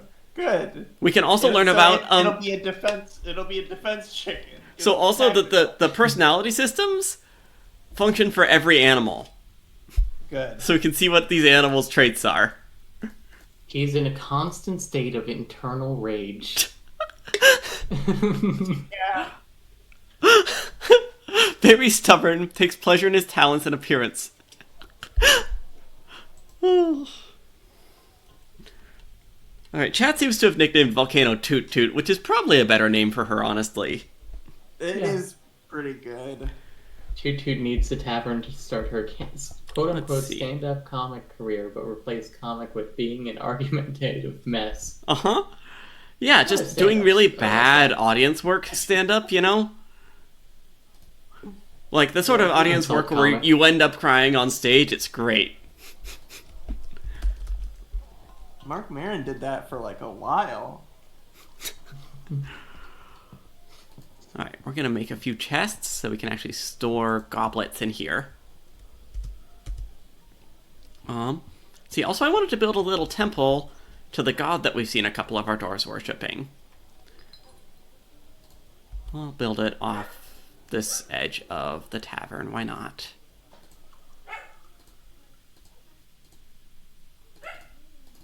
I'd also be interested to know if the migrants have shared the same. Yeah, we can go through real quick and just check and see Yeah. who everyone worships. That person worships Id. Oh yeah, that was our expedition leader. Nil, our other first miner. Yeah, see, Nil worships a different deity. Yep. But here, Yeah, once right. we go and build a temple, then we can see what all the gods' domains are. Oh, okay. And how many worshippers they have. Ah. We're just gonna have to mine that out gave you first. account of that. Mm-hmm. I haven't messed around with the religion system much in the game. Uh-huh. I think that must have been developed more recently. Let's see. We should do something about the growing pool of water at some point. But again, that just seems like, there's more fun things to do, you know? What would be the What can be better- done about it? Yeah. I would probably just dig a little bit deeper, and then also we should go up and wall off the walls that are dripping, and smooth the stone walls that are dripping. That usually fixes it. We can- Actually, speaking of smoothing stone, let's make our tavern nicer, and let's... oops. Smooth the whole thing out. It'll make the whole thing look a lot better, and our dwarves will be happier. Then you can fill every tile with engravings. Exactly. And then you can make it worth a lot of money if you've got, like, a master engraver. That's one of the ways to, like, make really, really valuable rooms. Mm-hmm. Alright, so let's see. We're just gonna make another meeting area here. And assign it to a new temple. Alright. So yeah, it looks like we've got 6 Dwarfin gods here. Yeah. We've got Lebes, the apex of braving, god of strength, with 2 worshippers here. Shosel, the red lyrics, god of jewels and song. We have Asmel Wheelpearl, no worshippers here, god of wealth and trade. We have Id, god of mountains and earth. We have Zatan, gorged crown, god of fortresses and war. And we have Nagotal, god of death. Honestly, I think that this should be a temple to Shosel, the red lyrics, since it's right next to a tavern. that's true. Gonna That's say the absolutely same true. thing. Perfect. Our 3 worshippers here will be very happy about it. Well, not really, because it is not worth enough yet. So what does one need for a temple? Do you need, like... We basically just need to put enough value in it, like Dwarven value, so like statues, engravings, gems. Like, we're right now at 100 points of value out of 2,000 to make it into a temple. But actually, we won't be asked to make a temple until there's enough worshippers of a specific god, and then they will petition to make a temple. And then, like, Can say, you like, make hey... a statue of that god? Yeah, absolutely. We can go commission a statue. Actually, I gotta remember what the god's name is before I forget, because I'm gonna have to look it up specifically. Shosel, the red lyrics. Okay. So we'll go over to our mason. Add a new task. Statue. And we will set details. Specify image. Related to a historical figure. Shams. Shoot, I've already forgotten it. I think it's Sho. Oh, show cell. There we go. There Red we go. lyrics is an interesting detail because of the Christian tradition of putting the sayings of Jesus in red text. It makes me think that maybe this faith has a similar thing where the red lyrics are somehow distinct from other lyrics that might be written in typical black ink. Well, yeah, anything you say in red is going to be true. Yes, yeah. All right, let's see what... We got a statue of a dog. All right, that was the first statue we asked for. Our other statue... There we go. This is a well-crafted limestone statue of Chaucel the Red Lyrics. The item is a well-designed image of Chaucel the Red Lyrics, the deity of song and jewels, depicted as a female dwarf in limestone. Nice. Alright, so nothing super exciting there, but we got a statue of the god, which we can now put in here. Let's put that in its temple. I vote we... As boring as it is, I vote we fix the leak problem. I agree. After this bit. Oh wait, I didn't specify which statue. Well, actually, if I just tell them to put both statues in here, then we'll get both statues. Oh, right, yeah. There can just also be a statue of a dog. I'm sure it's an excellent statue. Or trusty dog. Oh, they actually put the dog on there. Yeah. The one, like, a lot of them just end up with, like, being cubes if it's too complicated for the game to know what sprite to give it. But some of the statues do have specific sprites. Okay, it's just a statue of a dog. Alright. I'm just used to old tile sets that are just like a generic statue. Let's see. Yeah. My mind was just honestly blown seeing that dog. We're also going to get the Steam release, it looks like. We're going to I do engrave have Steam release, I just haven't played it. some of the walls of our tavern. It does look a lot nicer with the smooth rock. It's fun because everyone can come in and do their own engravings, so you can see what people decided to engrave in the future. Oh, that's cute. Alright, so... Oh, hey, look at that. We made it to fall. And only a little bit of flooding. Yeah, no, this has been very chill so far. Nothing has gone terribly wrong. We didn't start in a scary place, which means that we weren't going to get immediately attacked. And we have all the basic resources we need. So, yeah, no, this was a pretty safe starting area, all things considered. Since it's autumn, you should have somebody start making crafts to sell. Oh, yeah, we do need to start working on crafts. Soon. Yeah, let me set a work order for that. Crafts. I think we'll make some wooden crafts. We'll make, let's say, 50 wooden crafts. We probably won't finish those in time, but you know. And we will also make stone crafts. Oh, oops, not glaze crafts. That's probably rock crafts, isn't it? Yeah. And we'll also say 50 of those. Just get our dwarves a-working. So a light aquifer, is that just an oozing of water on that level? Yeah, it's just like if you dig into here, it's not going to flood the entire thing if you hit the wrong block. Exactly. The tiles in an aquifer, actually, I'm also going to make rock blocks because that's more efficient than using raw stone to build walls, which we're going to need to build some walls. So we're going to make...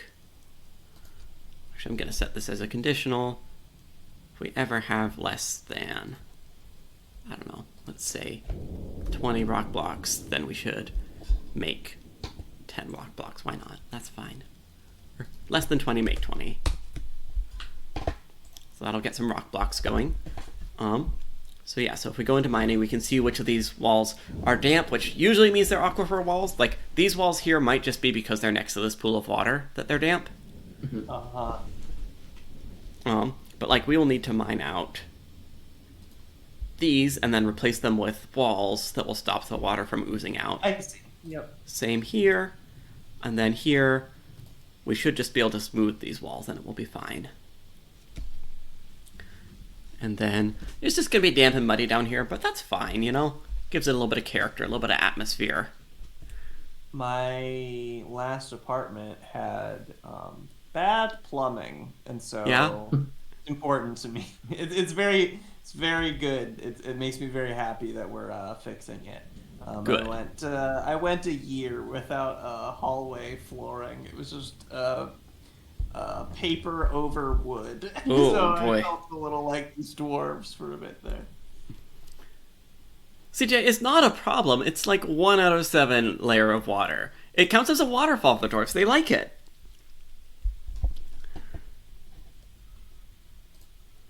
Let's see. Oh, also, we don't have bedrooms for our new dwarves. Do we have more beds? I don't think we have more beds.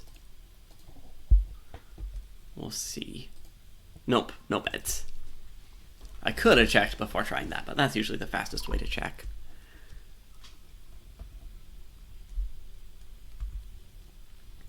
Let's see. Also, I should check in on our farm. Okay, we are still growing plump helmets.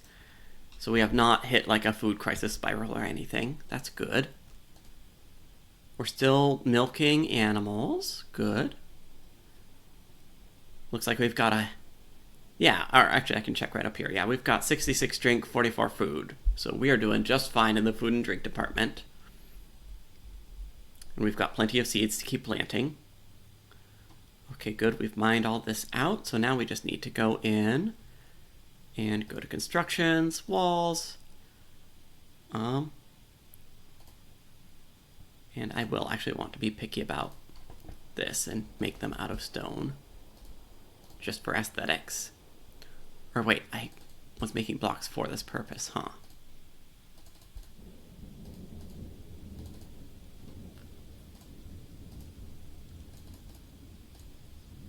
See, not the most exciting thing, but it is good to do.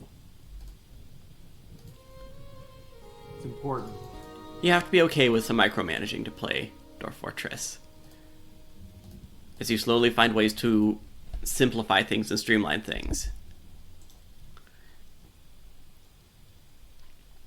I guess the next thing we should probably do...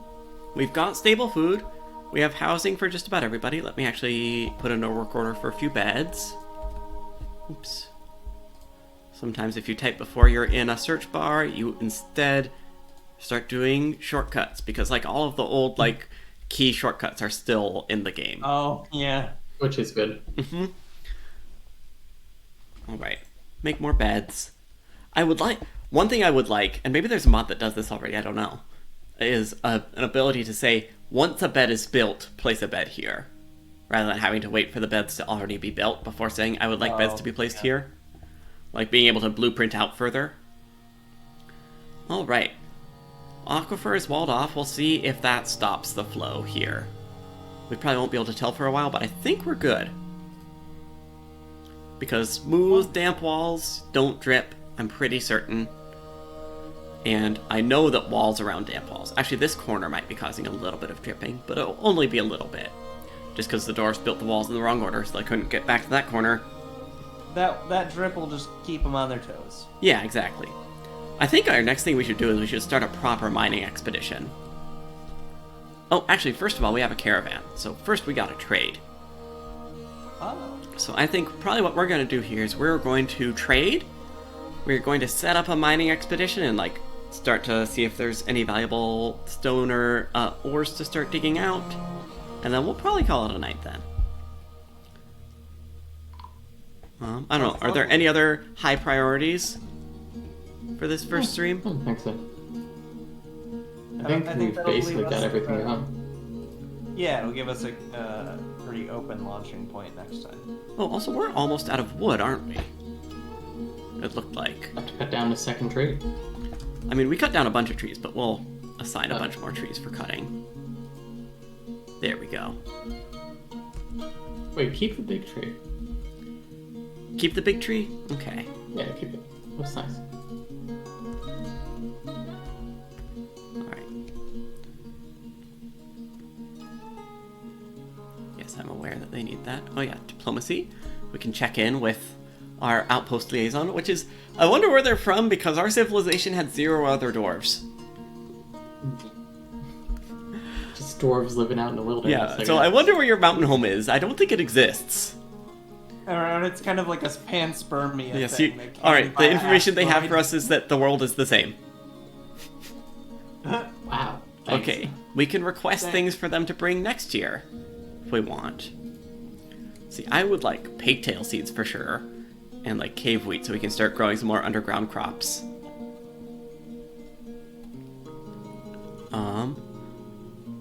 Sure, I'll just request. So we found coal, which we thought was useful to us. Is there anything that we would want them to bring us next year that we like? I'm trying to think of. We don't really want to be importing ore because we just want to be digging that up ourselves, you know? Right.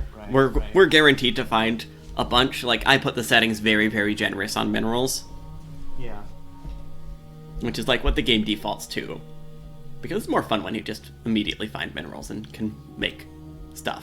Once you're good at the game, then you want the challenge of having things be more sparse, but I am nowhere close to that yet. Yeah. There's a bunch of different instruments we could ask to import. Of course, we don't know what any of them are. Make sure they bring an shit next year. An shit? Yeah, let's bring some shit. I don't know. I don't think we need to ask for anything else. Nothing springs to mind. Maybe some ropes. Yeah, sure. Not yarn ropes, like regular ass ropes. Oh yeah. Where were the... Up a little bit. Oh yeah, there we go. Plant ropes. Pigtail ropes. There we go. Alright. We'll just say that, because we don't know too much of what we need. Plus they'll bring other stuff anyway. Mm-hmm. And next year, they would like quivers and thread. Okay. Alright, our trade depot Write that down. Depot is built. Oh, we'll just forget about it. That's always what happens. It usually doesn't matter that much once you like strike it rich with gold or silver or platinum or whatever. All of a sudden you can just trade away everything. Alright, so do we have anything fun to trade to them? Let's see, we've got... we already used our fruits for our wine. So it looks like maybe a couple of our fancy meals are in this barrel, because that barrel is worth a lot. Oh, so maybe... But do we want to trade away our fancy food, you know? I mean, if the dwarves put it in a barrel, to me... They just put it in a barrel so it wouldn't spoil, you know? Oh, gotcha. Doors, quivers. We do have a bunch of rough gems. Actually, we should set up a jeweler so we can actually cut these gems, and then they'll sell for a lot more. But maybe should we sell some of them while the traders are here now? We aren't desperate for anything right now. Okay. Yeah, that's true.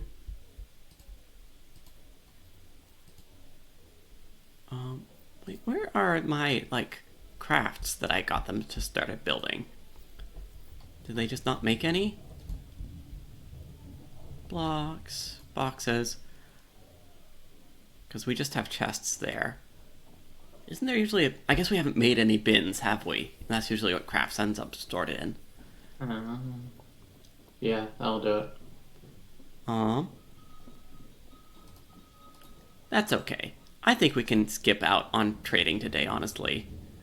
We don't need very much. I guess on the other side, if we don't trade, trading is how you attract more migrants. Like if you trade lots of valuable things. I see, yeah. So why don't we go and trade away those fancy foods that we had? Just as a publicity stunt. Yep. Yeah, exactly, as a publicity stunt. Yeah, we grow watermelons and, Yeah, we definitely have a really sustainable source of pineapple. Oh, we have a spice barrel? What's in the spice barrel? We'll have to find out. If we move it up there. Oh, we can see. A bag of pineapples and a bag of watermelons. That's what that is. Interesting that the dwarves consider those spices. So what is in our really valuable one? I didn't realize we could actually click them in this screen. Just a really fancy plump helmet roast. Nice. Just a bunch of fancy plump helmet roast. Why not? We'll trade that off. The good shit. We can eventually like sort stockpiles by quality and like sell off the highest quality stuff.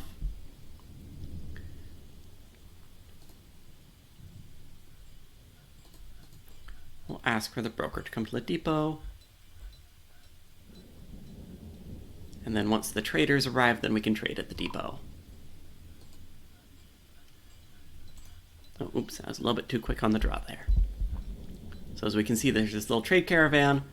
Trade caravans can sometimes get stuck. It's very funny. Huh. Although it could be a problem because then they won't come back the next year. Okay. So we've got our fancy foods. And we see they have a large variety of things that they're offering. So let me know if anything catches your eye here. Got a lot of ropes. Claudia, you said we should have some rope. We can grab some rope. Yeah, we should have like a couple of ropes. Yeah, if we want to like dig a well.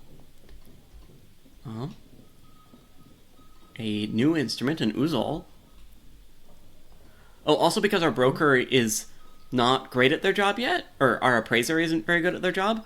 Like, we're saying this is worth about 1,000, but we don't actually know how much it's worth. So we could end up accidentally offering a bad trade. Overpaying, yeah. Or overpaying, yeah.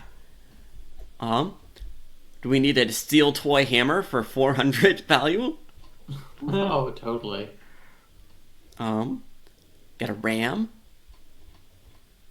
Ooh, get some Dwarfin ale. It's always good to get other kinds of alcohol that we don't make here. Because we're just making Dwarfin wine. For the mines. Ooh, they got some weapons here. Could use a warhammer. Yeah. Let's get... A bronze warhammer should be fine. Actually, a silver mace is pretty good, too. Because silver's like, a pretty soft metal, but it's a heavy metal. So for, like, warhammers and maces, it works pretty well. What is the difference between those two silver maces? I think those are quality. I think this one is the top one is slightly higher quality, so it's worth more. Yeah. The little like markings around those is the items is supposed to represent quality. I can never remember exactly which is more, but like the fancier it looks generally, the better the quality. Yeah. Let's see. We've got 2 picks. But honestly, getting a slightly better than copper pick would be nice. It's not necessary or anything. But, like, we're in a healthy trade right now. But also, doing a good, like, overly generous trade is good to, like, show other dwarves, like, hey, this is a hopping place to be. We got money here. Let's see. Get one For value. Ooh, 1 mitten. Ooh, 1 mitten? Yeah, we can get 1 mitten. Just the left mitten. Okay, just a left mitt. For the statue of our god. Yeah. Let's see, just a bunch of bags. We can make our own bags if we need them. Ooh, a bin full of cloth could be good to have. Yeah, it's probably good to have around. Because we don't have a cloth industry going yet or anything. Ooh, your value's at 666 right now. Ooh. Also, we have gone into the yellow with the trader profit, so I'm not sure if they will love this deal anymore. Also, do we need a Casserette figure of guppies? Or a guava wood figurine of an ant? Ah, the ant, though. It's only 10 value. Yeah, we gotta take the Yeah, ant. we can have the ant. You're right. We can have the ant. Take out the mitten, maybe. Yeah. Was that mitten worth 100? Or something? It was like 70. Let's see. Where were you, mitten? Socks. You dismissed it. Picks. Down. Oh, it's below socks, huh? Yeah, below gloves. There we are. Yeah, it was worth 70. Alright, let's see. Let's just do a quick scroll. Do we need some giant hamster spleen? No, I think we're already full on those. Yeah, you're right. I guess any fruits or veggies. How about some watermelons? I mean, I know we have a very healthy supply of them that is constantly showing up. But, Yeah. You know. Do we want some musk melons too? Just go all in on Yeah, melons? sure. Why not?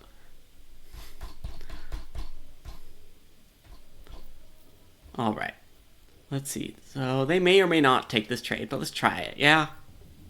Yep. Nope.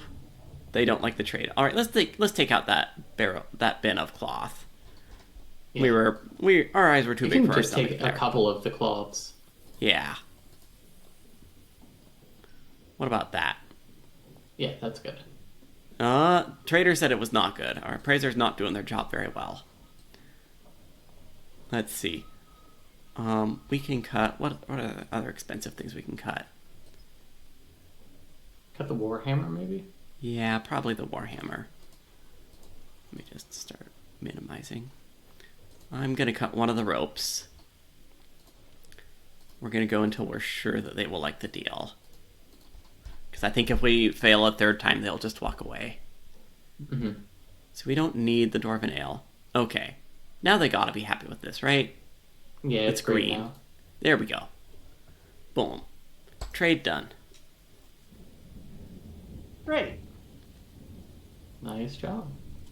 Okay. So last thing I said for the night. Let's see. We have just checking our. Let's see. We haven't had any strange moods yet. We probably won't have strange moods for a little while. Oh, did we have more migrants?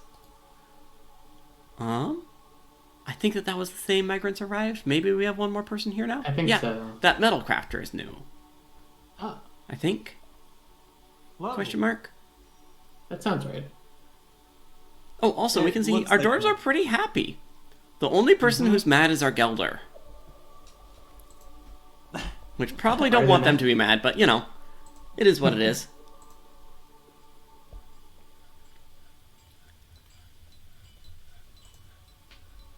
So, last thing we're going to do is we're going to dig out a place to start properly mining.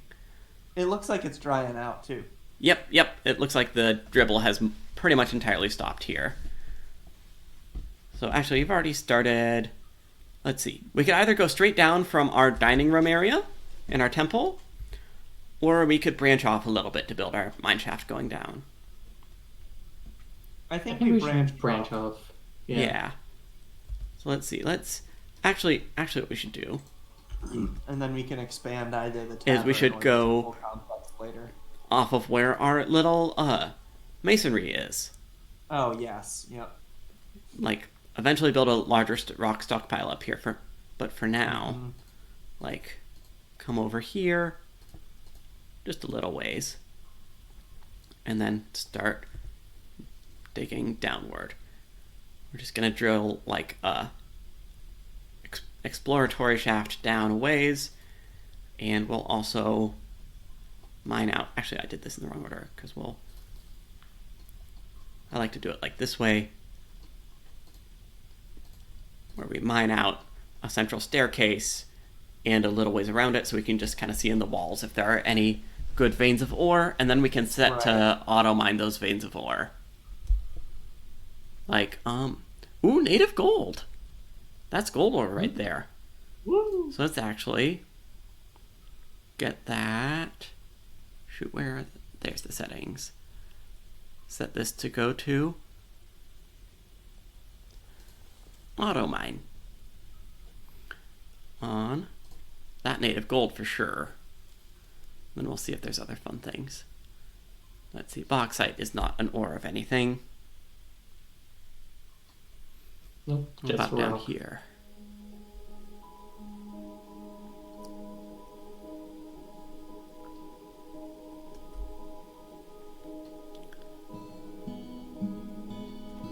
There's a lot of limestone around where I live because Mhm. it was once in prehistory covered in. Ooh, one of our dwarves is glacial telling a lake. story.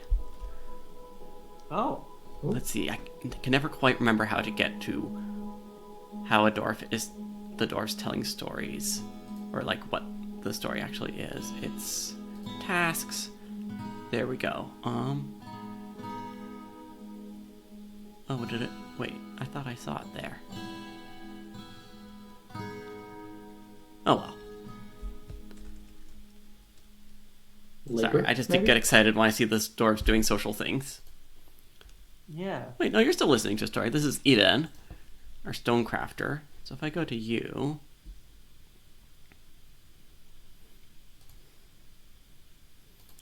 There's usually like a list of what all the dwarves are doing. I thought that was tasks.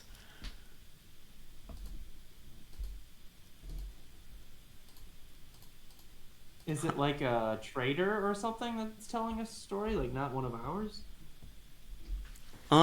Maybe?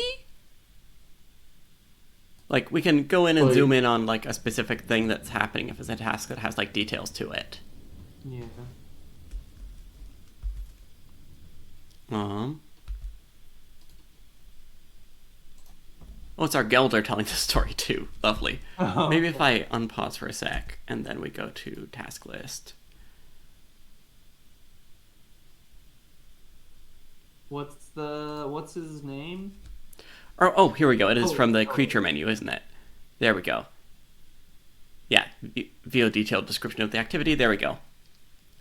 Oh, just telling the story of how we founded this place. That's all it is.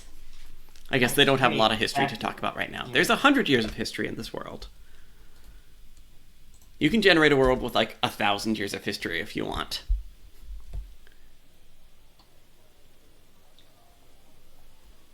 How we doing on our little dig? Let's check it out. We're not finding anything super exciting here, but maybe these next couple layers will be good. We got spoiled by that gold right away. Or yeah, that's what it is we're just busy mining this gold up here. Yeah. So actually what I can do, if we want to see what else we have down here, is I can up the priority of the mining. You can set priorities, which is nice when you're trying to do like larger, more complicated projects.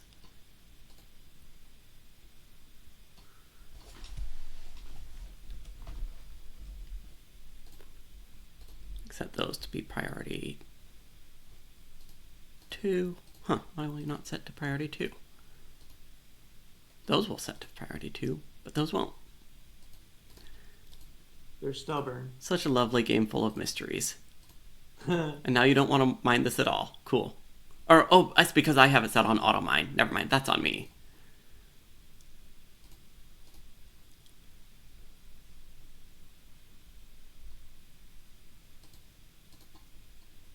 There we go. Ooh, limonite. I think that is a ore of copper, I want to say. We'll be able to figure out what ores everything is of. Let's see, more limonite. What has happened? Oh, our chief medical dwarf is back being chief medical dwarf. Traders are leaving. Our nanny goat had a goat kid. Congrats. Oh yeah, we've struck a bunch of ores down here. Tetrahedrite, that is a ore of, I want to say, silver and copper? Maybe it's just silver? I don't remember what all the ores are. But yeah, looks like we have some good stuff to start digging out. Ooh, we've got some agate clusters. Yeah, here's a good layer. Let's just get auto mining all of this. See, now we're going to start digging up some riches. We'll want to start up a metal crafting industry and some gem setting. So we'll have plenty to do next time. Exactly. But yeah, we've gone for about 2 hours. And I know that some of you folks need to go to bed. And I should probably go to bed. Although I've been having my evening coffee to get my energy up, so that could be a challenge for me. Thanks for having me.